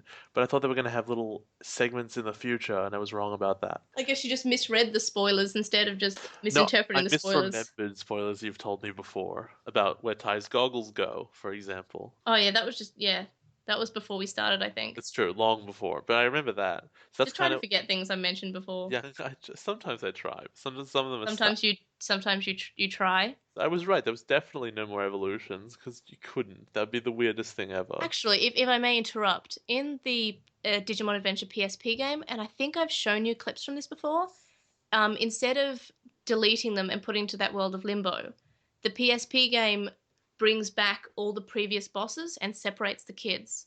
Okay. So all the Dark Masters come back and Metal Edamon comes back. That's And nice. you're walking around as Tai and you have to defeat all the bad guys, but you can't do it alone. So you meet up with the other Digidestined that have been separated, and the other Digidestined get their Digimon to ultimate level during that time. So Mimi is trying to fight Metal Edamon. So Palmon Warp evolves to Rosemon. So they face. I like that. I wish they would have had that in the show. That would have been really cool. I would have liked that. It doesn't give much reasoning to it, I believe, except for we're in some kind of like lore-defying place that just sort of is there. Yeah, so they all evolve to their ultimate levels. If they had killed all the Dark Masters, and they did, and that was the like limbo that they couldn't go to because Baby Village wasn't there, that would have been evidence that you couldn't go anywhere when you died, so you could keep fighting even when you were dead. That would have been actually really interesting. Like I'm trying to get my hands on the Digimon Adventure PSP game, like for when I know more Japanese, because I really would like to play it. I feel like I'm missing out on quite a bit. But yeah, it's like that's something that was there. So do you think you would have preferred the that to what we had? Yes, absolutely. I think that Apocalypse was really lame, and I think that any callback to actually good villains would have been strong. Yeah. Also, Rosemon looks amazing. I'm sure she probably does. She's just Lilymon with whips. Nice. I think I've shown you that one before. It said, "Look how cool this looks." Perhaps. And I think, for memory, Gatomon warp evolves. Gardamon should not be able to personally warp evolve. She does. She should have to de-evolve first, like No, she everyone does. else. It's possible. And her one is Venom Vamdemon, which makes sense. What? No, the one that she has to fight. I mean. Oh, okay. Thought she turned into him. And TK has to fight Puppetmon. It's okay. You don't need to go one for one here. Yeah. But yeah, it's cool. I like it. I would have preferred it be that way. But yeah, continue with the Obnoxious Synopsis, or what you thought. No, that was really it, because I couldn't really go for much with it. Because the episodes didn't give you much. I was just wrong about about what the epilogue segments would actually be, and I said the end would focus on Tai in English, and they did give him the final like narration. But it still focused more on Mimi. It I did. think in the very end, that was Mimi's story, basically. A very short Mimi story. Yeah, because it was her chasing a Palmon around, because she actually had stuff to do, whereas everyone else was just talking. Yeah, it was really good. There wasn't much to predict because it's just an ending. So what differences did you notice, and do you think they were justified? Let's see. Actually, a difference that wasn't different at all was that Ogamon's racism knows no linguistic barriers. They're equally as racist. Yeah, I think it was really weird that they changed Izzy and Joe's line about the calculations. Because they had, like, I think the dub tried to have Izzy as the smart one, even though it kind of, Joe is the smart one, he's also older, so it would be fine to make him know more. Also, they made, in a Japanese version, they made like this ticking sound, like when he was blinking, and it was making like this cash register noise to signify that he was making a calculation. I thought that was cute. So, and same thing with like Izzy's goodbye being really different, and Because I think the English writers didn't really get what to do with him, so they just really pigeonholed him in this one little area of he's the smart guy. Well, at least they made him stop talking about aliens. Yeah, that was nice. Um, so really though, the problem was mostly little differences, and the little differences that have been showing up during the whole show, in that the English doesn't take itself seriously. And yeah, it's really wacky and silly, and there are opportunities for jokes, but it goes way too far to the point where you had your ultimate evil yelling about pizza. And in the ending music here is, way too happy and was overused, and it was nothing special like the Japanese one. It's really saccharine and boring. And in the end, like it's about how they position the show. And the Japanese version has this really perfect and poignant. I wrote this word down. Um, Poignant? Poignant, that's right. Like goodbye feeling, and it felt conclusive and sad, even though they were happy because they won. But in English, it just felt really light and like nothing really mattered. And then Ty was just like having his goodbye narration, and just felt really lame, while Hey Digimon was rapping in the background. I don't know. I I've written down here at the end of the Japanese one. I'm probably gonna miss these kids, and then in English, I'll miss these kids less. Alright, so ready to cover Digimon Adventure overall? Sure. Right. So first of all, expectations. I expected, if it's gonna be great, there's not gonna be too many differences. It's gonna be basically the same thing. It'll have some silly lines, but that's just to be expected. They'll change the puns, but I'm gonna enjoy it. It's such a good season. What did you expect? I expected to hate it. I got in on this because I always want to do a podcast that actually got developed. Like I did a podcast before, but we never actually uploaded any of it. We did a couple episodes, which I would listen to now. I enjoyed those a lot. But It wasn't about Digimon. no, it wasn't. It was just about general nerd stuff. But and so I've always wanted to create stuff. I'm really interested in that, but I really thought it'd be a slog. And to be fair to me, it was. Well, the first half was. For a long time, I was completely right about how bad it would be, and then it started to get better, and I resisted that because I'm an ass.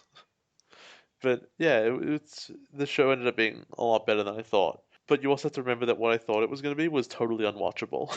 Yeah, he basically said, "Look, this is just some dumb kid show. It's not. There's going to be no plot. It's going to be just nothing." To be fair, it's a pretty dumb kid show. So as for surprises, first of all, it was much worse than I remember it being. Especially now, I was trying to focus on actually analyzing it, and I really forgot how mediocre the first half of the series was. Like, I mean, it's not the worst thing I've ever seen, but until they get to the real world, it's just there's a couple of good episodes that are okay, but it's just it's all right. I mean, I still love it. It's still my favorite thing. I'm not going to sell all my Digimon stuff, but it was just like I think that the first bit of adventure was just not as good as I remembered it. And I also didn't realize how many changes there were besides like music and names and like occasional silly lines. I didn't realize that they basically changed most of the characters' personalities. Like they very much dumbed down to the characters a lot. And like I've never watched it side by side. I had watched the dub before and I had watched the Japanese version before, but I hadn't watched them side by side and written down all the differences. So I was quite gobsmacked by how many changes there were. What about you? The big thing I was surprised about was that I've gotten to the end and I didn't completely regret it. I don't regret having watched it. The experience had value. And I know that's not a big deal, but remember my expectations going into this. Yeah. So Quad on Facebook wanted to know who our least favorite and most favorite characters were. So I was surprised by how much I liked Joe and TK. Like I've always liked Mimi. I've always thought that she was a good character. Not sure why, because I watched the dub when I was a kid. But I was really like, oh, I really like what Joe says. Like he's very down to earth, and I like TK in this. Like he's quite sweet. And the worst characters for me were just Izzy and Mimi in the dub. Like, I'm not sure if I did. Like, I liked them in the original, but, like, in the dub, they just ruined the characters for me. Like, they made Izzy very pretentious, and a know-it-all, and they made Mimi just. I guess they took all of Mimi's brains and just put it into Izzy, maybe, because she's not dumb. She's girly, but girly and dumb are not the same thing. No, but the writers can't tell the difference. Yeah. So what about you? My favorite characters were Gomamon and Palmon because Oh, they you were thought the you... they were the only people. They were the only characters. Whenever they were on screen, I really had fun. Yeah, I like Gomamon and There was Paimon as well. they had 100% hit rate. I can't think of a single time where I wasn't happy to see them. Also, No other Palmon's voice is just so cute, and so is yeah, Gomamon's. no other character I think I could say I didn't at least find frustrating sometimes. And the character I hated the most was Matt. I can't stand Yeah. him.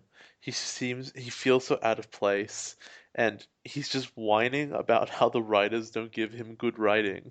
He's whining about the script. It's so I should be able to be on board with that because I'm whining about the script as well, but it sucks when a character does it. There's a really good example of this is in DC Comics. There's a guy called Superboy Prime who broke the universe and ended up in the real world, and you can see him reading comic books about his own life Hmm. and getting upset about it. And he's super annoying because he's complaining all the time that he's not written well enough. And it's really fourth wall breaking, but it still sucks. Mm. So, lost my notes. What about the best episode? I think Flower Power and Playing Games were by far the best episodes. Like, there were probably others, but those are the ones that I definitely remember the most. I have to agree with you, and A New World's probably really up there as well in top Yeah, I five. liked that too. I thought it was a good way to finish the season, and like Digimon does know how to end seasons. Like it does a good job. Like I really like Flower Power, Playing Games, and A New World. What about the worst episode? I can't pinpoint one really. I guess I, the birth of Greymon for me, I guess, was kind of just like. I mean, the episode after it was basically the same plot, but better. well, whatever the English one of Piemon gets firepower, I think. That was Among Us Firepower was the English name. Yeah, that was terrible. Yeah, that's so I'm gonna stick with that. But like on the like, if you put it next to the Japanese one, it's not the worst episode because the Japanese one was good. Yeah, the English one, the Japanese one was the best episode of the first bunch, but in English it was the worst one Yeah. because But what about overall? oh well, I think it was that bad, right? Because it's even worse for ruining how good it could have been. Because they didn't want Sora to be a main character, I guess. It's lame because I couldn't figure out if she had a hat or a beanie on, so it's like neither. She's not a character. Actually, I believe we had a question We that did. said that I don't know where that went. Their Thought I put it conclusion in was Postmon that Pat. it was anonymous, I think, and their conclusion was that she has two hats. Yeah. She And wears she wears a helmet to the digital world, then in the real world she wears a beanie around. yeah, I don't know where I put that, but I'm sure I put it somewhere. It's all right.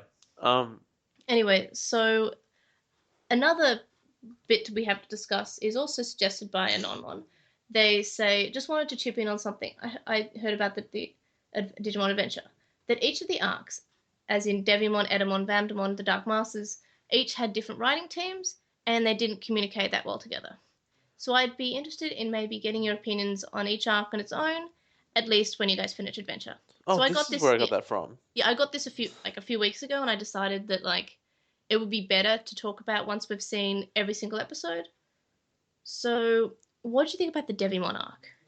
The Digimon arc was really lame. I mean, you had to introduce characters, sure, but they introduced characters like, one episode at a time and slower sometimes, and just it was so plotting and it was so nothing. And we went over it for hours about how Devimon was garbage and was constantly given opportunities and the ability to win and never did. Not as badly as some others, we would find out later, but still, it felt like he was wasting everyone's time. So I didn't like it, and I don't think the build up to Angemon was that interesting. Like when he shows up, it should be this oh my god, holy crap moment, and it wasn't. It was like, oh, there it is. Yep. Yeah. So I thought like it was an okay intro, but I think it could have been done in about half as many episodes. I agree. And I would be fine with like 2 evolutions per episode. I guess for a kids show, you have to introduce characters quite slowly What because I otherwise they won't remember them. what I would have done in this situation is I would have had um the kids lose to Devimon and have to flee across the server, Yeah. and then they fight Edamon there because he's just a warlord or whatever, Hmm. and then the Vamdemon arc is just Devimon again. Yeah, and Devimon's evolved to Vamdemon. Well, into is that what it evolves into? He can. Well, what? No, you would have gone to Neo Devimon because that's cooler. Yeah, well, I guess Neo Devimon if you want that way. But Yeah, he can evolve to Vamdemon. and that would have been sick. You could have condensed the number of evolutions and stuff down because they would have just become adults and stuff. Not adults. They would have Perfects? no, because there's only 3 evolution stages, right? They start on child, they go to adult, then they go to perfect, and then they go to ultimate. Yeah, so adult, perfect, and ultimate are really the big ones.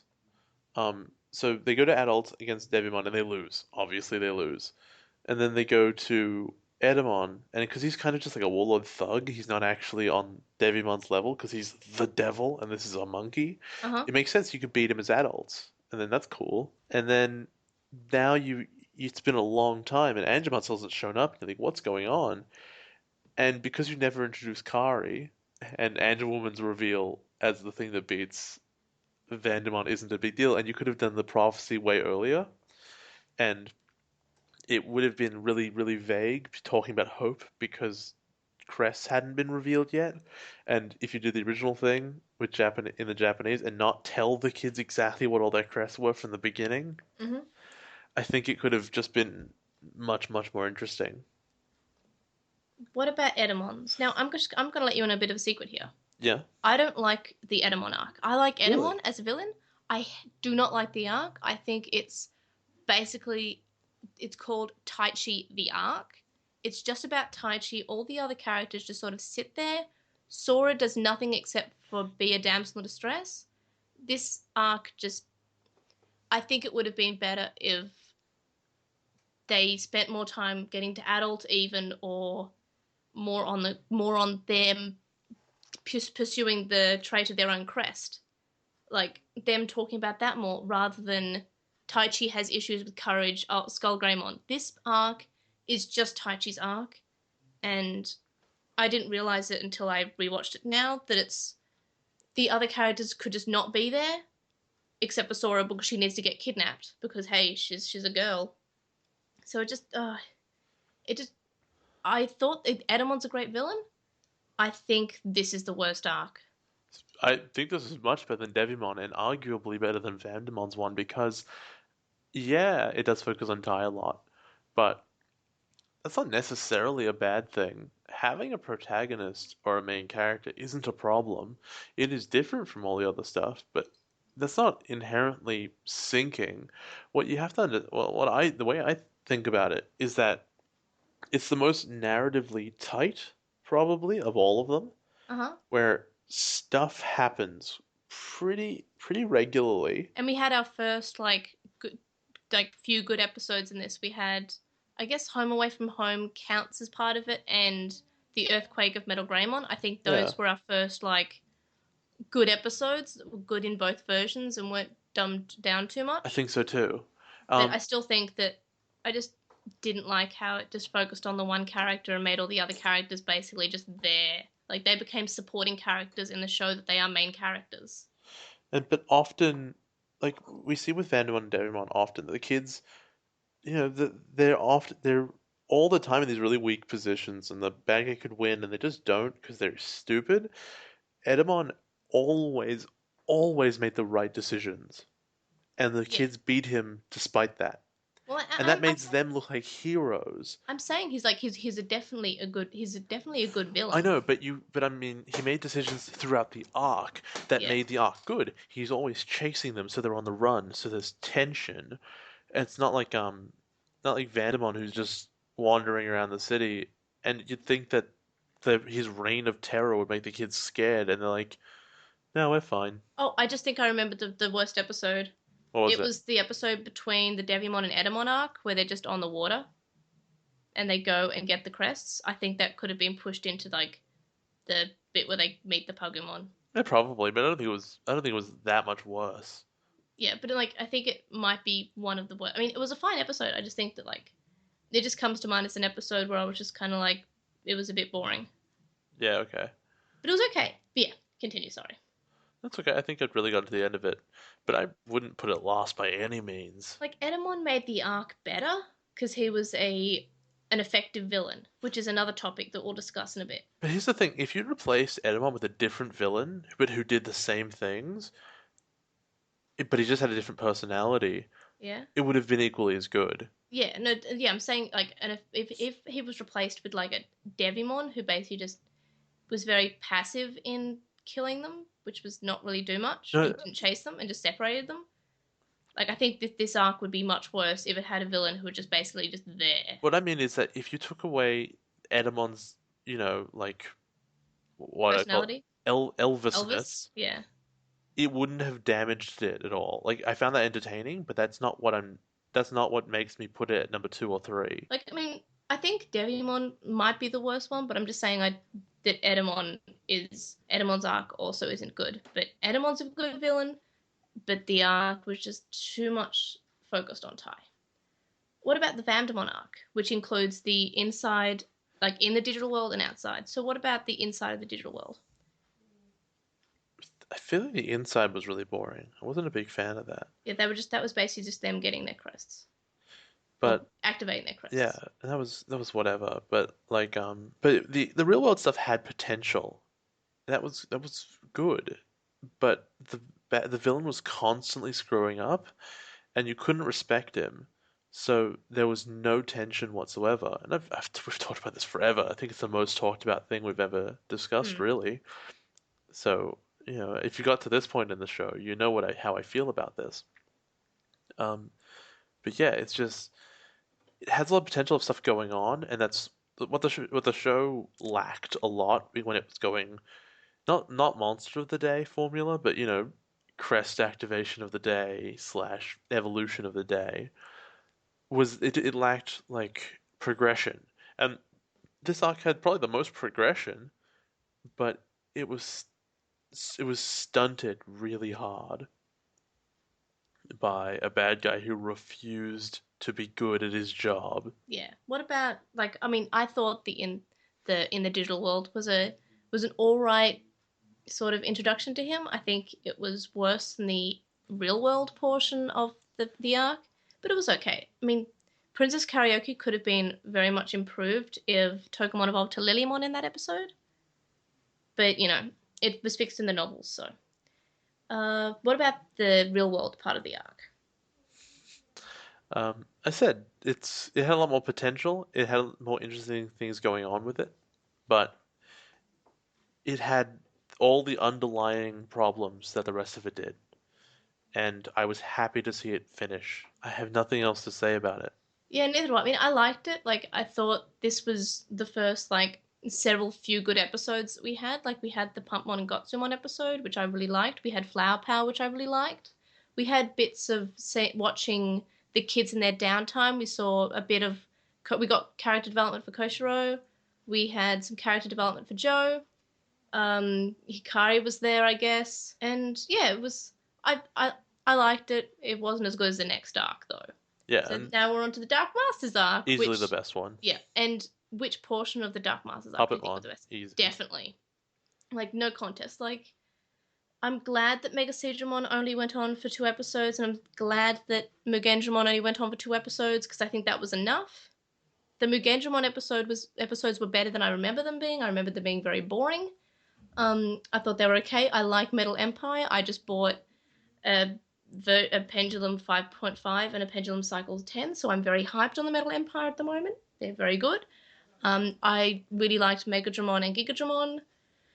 I'm glad that it was only 2 episodes. I could not stand it for another episode or so. Same with Mega Seedramon. Piedmon, I think, would have just been too much like Puppetmon if it went on very longer.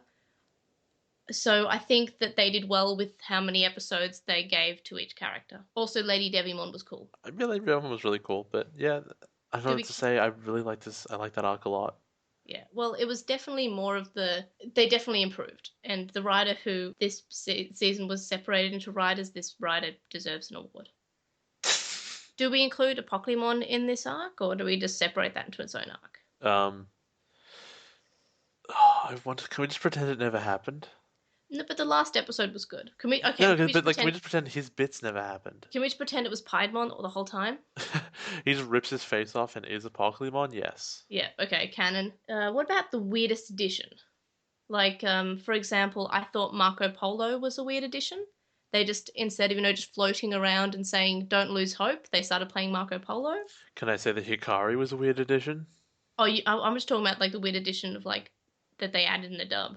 It's not as funny as what I was gonna. Okay. Probably just how they kept giving different characters lines that other people said. Yeah, especially with, like, making Izzy smarter and making Mimi dumber. Yeah, and just there's no reason to shuffle those around. It doesn't make the show better.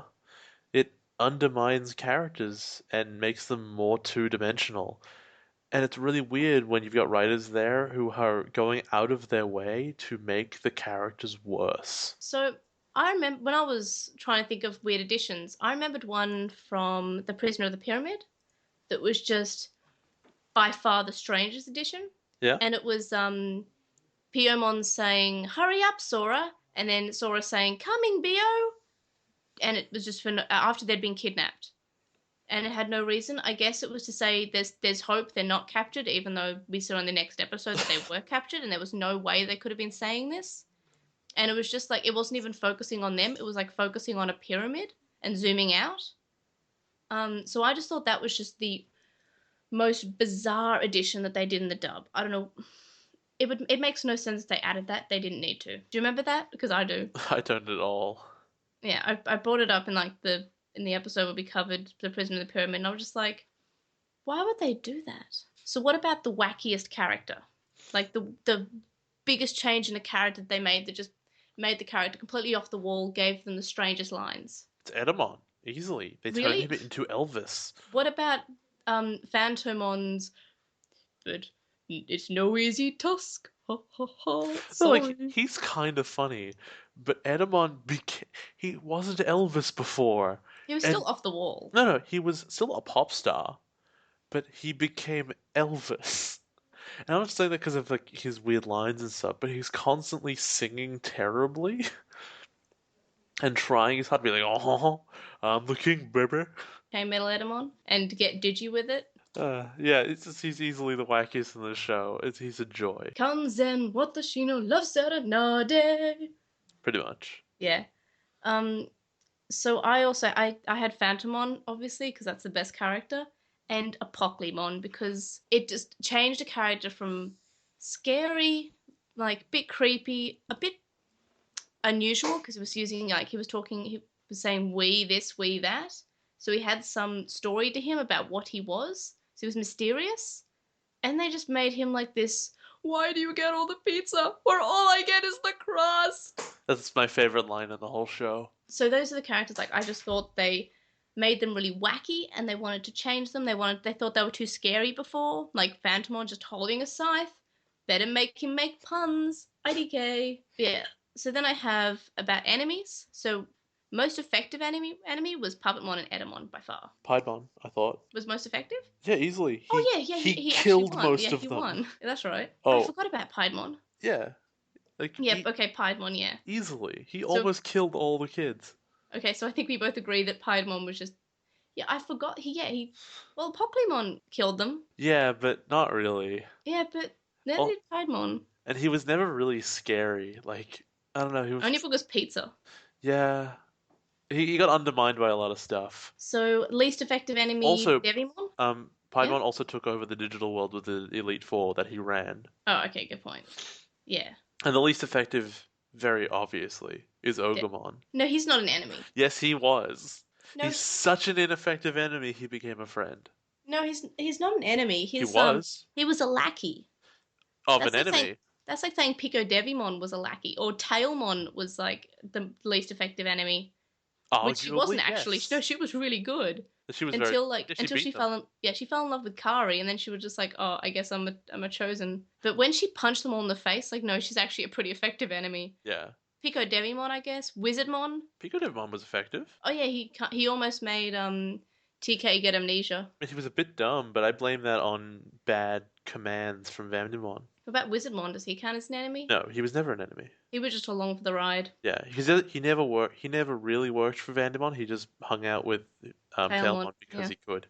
Then we have crest activations. Wait, no, the least Yeah? effective enemy was Kuwagamon. Oh, Because they fought it multiple times and it never won anything. I guess Siegemon too, because he just was floating in the sky. Oh no, Kawagamon did something. He brought down a plane. Oh yeah, wow! Actually, he killed tons of people. Well, we don't know if they died. They probably died. He pile drive a plane. He saved out the Kabuterimon and Garudamon, put them down in the water. Oh, okay. Right. They probably sunk after that though. No one saw it coming. So, yeah, crest activations. Joe, we have easily.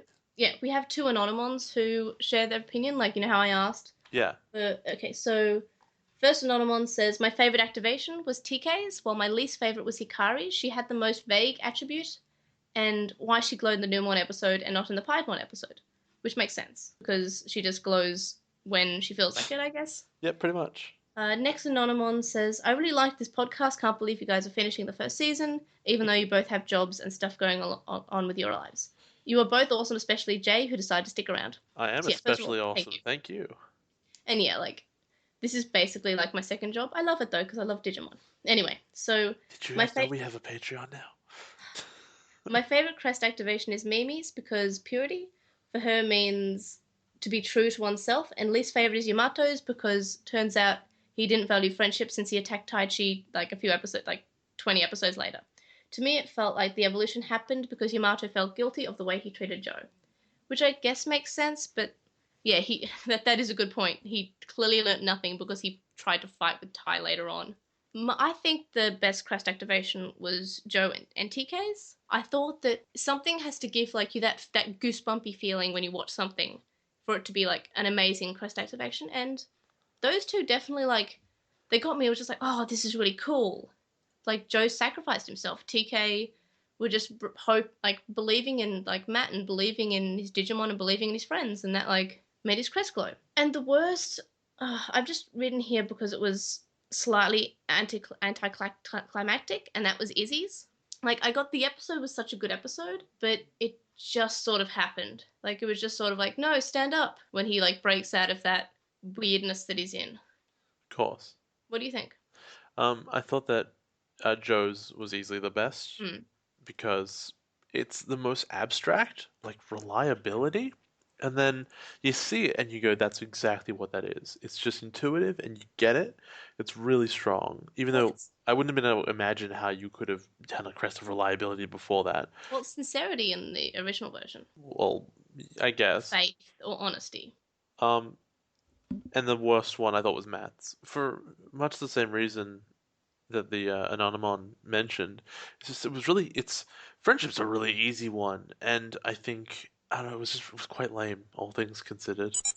And now we are on to our listener opinion questions. So the first one is, what is the episode with the most changes? What is the episode with the least changes?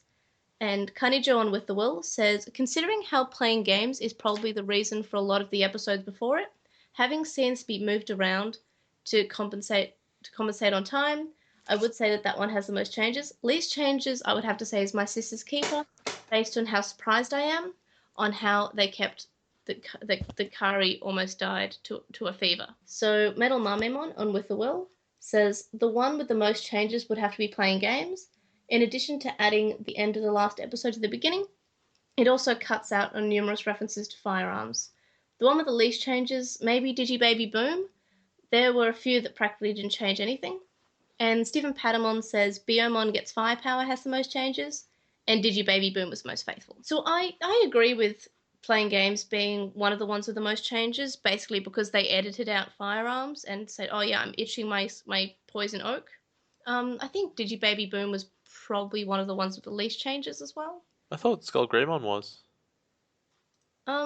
Oh, I can't remember what happened in that. I think maybe. Because at least in Digimon Boom, you gotta accept changes from like from the sumo battle. Yeah, but that was more of a localization than like a full-on change. Like it didn't like shock me that they changed it. Maybe, but it's not. It's not about shock. It's about most, or least. Yeah, good point.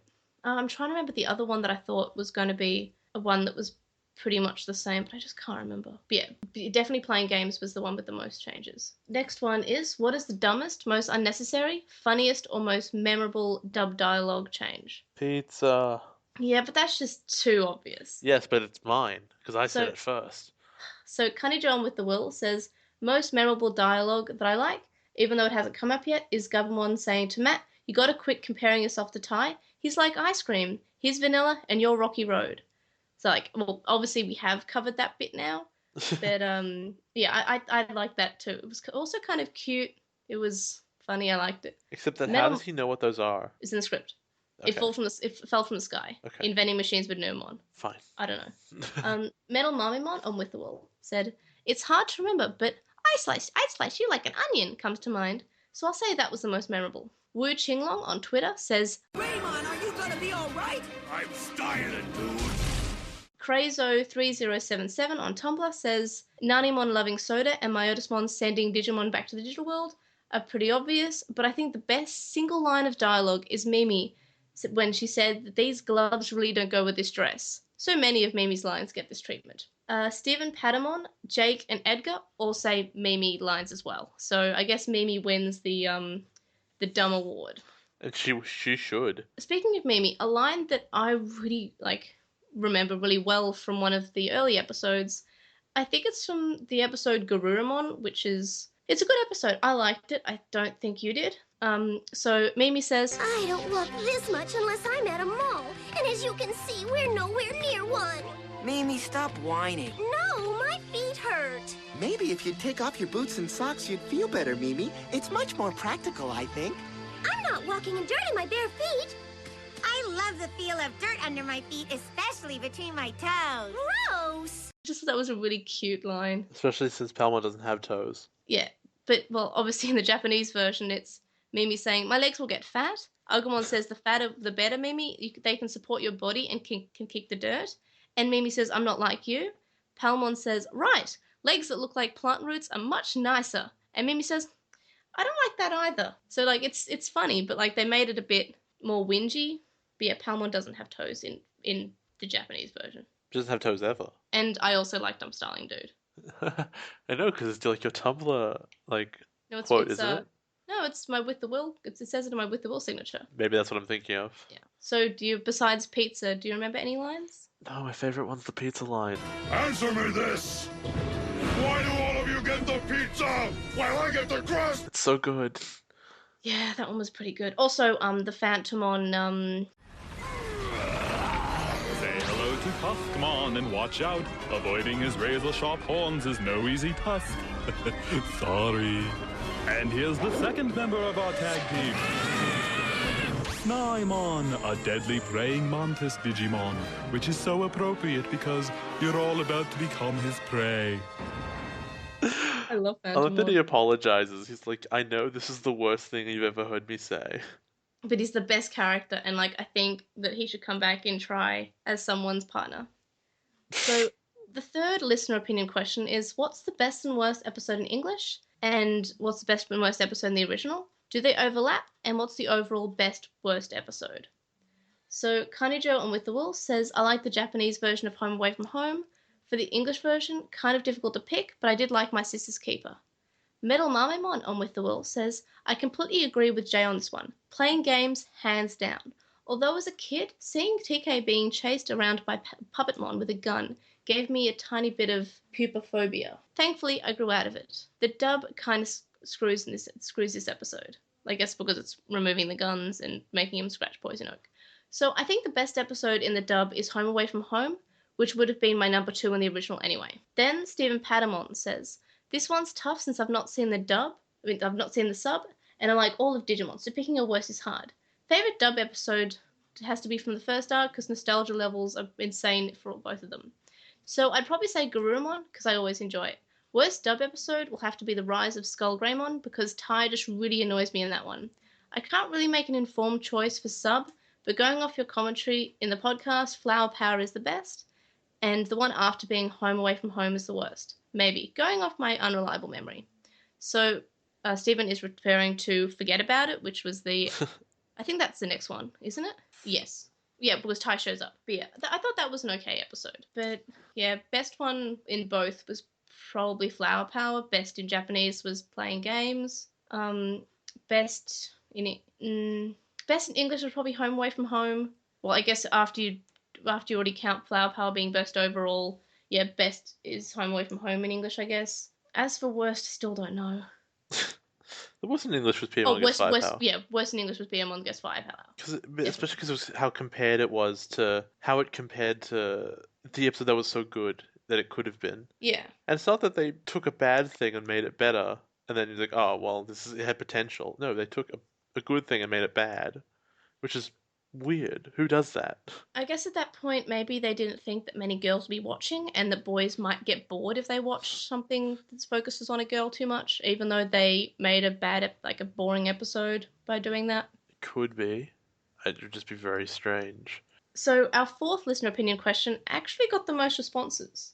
So it's, what is the number one biggest difference between the dub and the sub? Episode, character, theme, music, puns, you decide. So Gundam Chow on Tumblr says, I think that the main difference between the dub and the sub is the tone in general. The dub is more comedic, silly, and fits the time frame, which is the 90s, the more.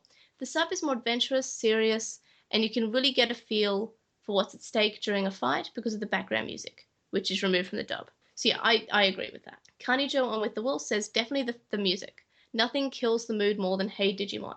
Metal Marmemon on With the Wolf says probably because I was raised in a very musical home, but I think the music completely changes the tone of the show.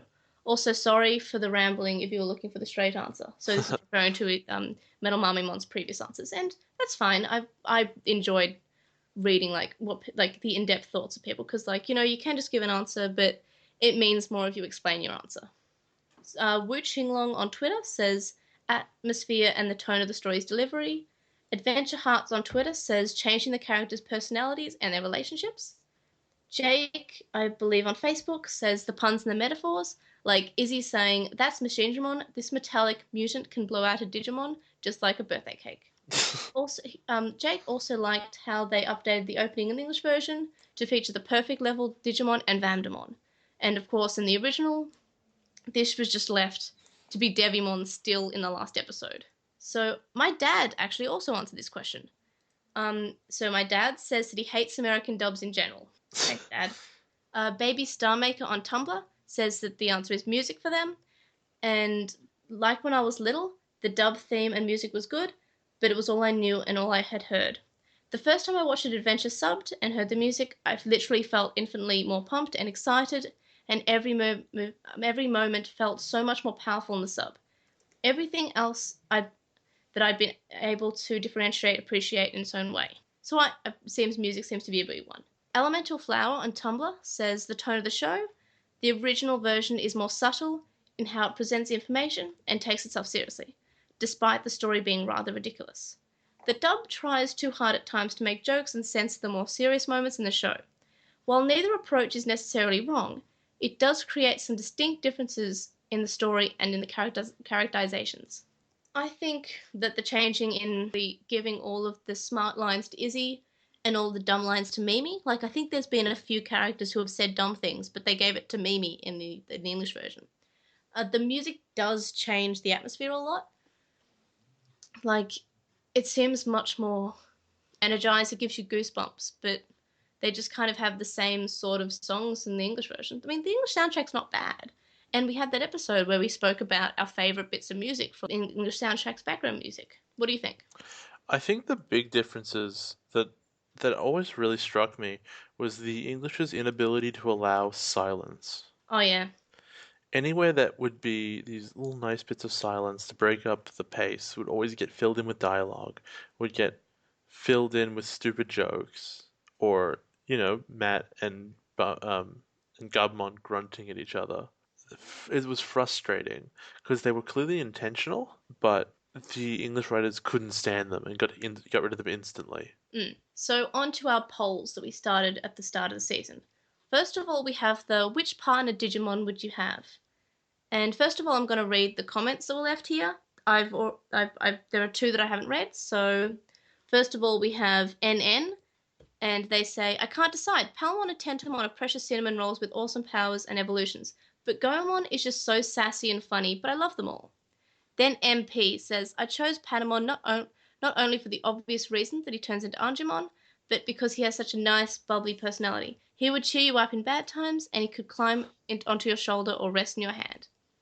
So the results are, we have Piomon with 2 votes, Pico Devimon with 3 votes, Tentomon with 4 votes, Elecmon with 5 votes, Palmon with 6 votes, Agumon and Gabumon are tied with 7 votes, we have Goemon with 10 votes, and we have Patamon with 19 votes. Wow, that's a landslide. So yeah, Patamon won the partner award out of 63 total votes. Who do you think you'd prefer as a partner? I think Goemon's the obvious choice. Yeah, he's adorable. I like Palmon still, always have. So the next poll is what's the preferred version. So 15 to 65, English dub is 15, original Japanese is 65. So yeah, I would agree with that. Like, the English dub is good for nostalgia, and it does have some good music, but I guess I do like the original, but both are okay, but I voted for the original on this. What do you think? The original, easily. I don't think I voted in any of these. But yep. Yeah, the original just, so much, it's better by a long, long way. It's embarrassing. Yeah. And then we have our final poll, which was put up after the second Tri-PV. And it said, do you think 02 is being retconned? So we had 17 total votes, so not as many votes as before. 3 said yes. 5 said no, 02 characters will be mentioned but not shown. And 9 said no, 02 characters will be supporting characters. And obviously 0 said no, 02 characters will be main characters. So we know at least from the PV that was released a few weeks ago that we have seen these 02 characters, like in the commercial. But that's about all we know. Yeah, it doesn't help that we saw them right there in the first 5 minutes. Yeah. They were right there. But like, it still doesn't tell how big of how big their importance to the plot is. Yeah, but it implies there's no way they can be retconned, because they wouldn't include them in this thing that's all essentially about nostalgia. But just to say none of what you remember them from is real. Yeah, but seems from what we've seen that they are not main characters, though. No, they're probably not main characters. Yeah, they're probably supporting characters. How many main characters could you have? There's already already that'd be 8. Overwhelming. So the next segment, like the next mini segment we have, is expectations for 02. I am worried. I'm pretty sure I'm not gonna like it. It took me so long to get used to these kids and to get a handle them and actually to start liking them or to start liking some of their partners. I'm really concerned that I'm gonna get this whole new group of kids and it's just like, this is Coke Zero. Well, don't worry. It's a shorter season. Oh, it's only what, 40 episodes? 50. But yeah, so I'm a bit worried, but it can't be too bad, right? It can be as bad as you think it might be. You've seen it before. Yeah, but I last saw it in Japanese like 2 years ago, and last saw it in English about 7 years ago. Okay. So I'm very worried about the dub, just from what I've seen of the first season of Adventure. Alright, everybody, join us for the next episode of Digimon. Actually, this time. Our war game. Or Digimon the Movie, Part 2. And we'll be adding on a special Summer Wars discussion to the end of that, because why not? It's been, suggested.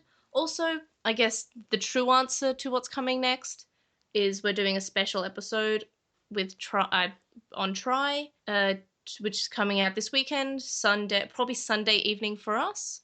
So I guess Saturday for the rest of the world. But yeah, that's going to be a thing that's happening, but it's not like It's only going to be a special, and you don't have to watch it. We will be discussing what happens in it. So if you don't want to be spoiled for Try, like you haven't seen it yet, you don't have to watch it, and we won't talk about it in the Our War Game episode. We might mention that we did a Try special, but you don't have to worry about being spoiled in our War Game, because we'll be talking about Try in the Try special. These show notes will be linked in the description, and thank you so much for our first and currently only patron, Stephen Padamon. You can follow Stephen at Stephen Padamon on Twitter. And our opening and ending was Shinka de Guts, which was sung by the Digimon Shinkas. And it's a good song, and I like it. And it's very cute. See you next time. See you, everybody.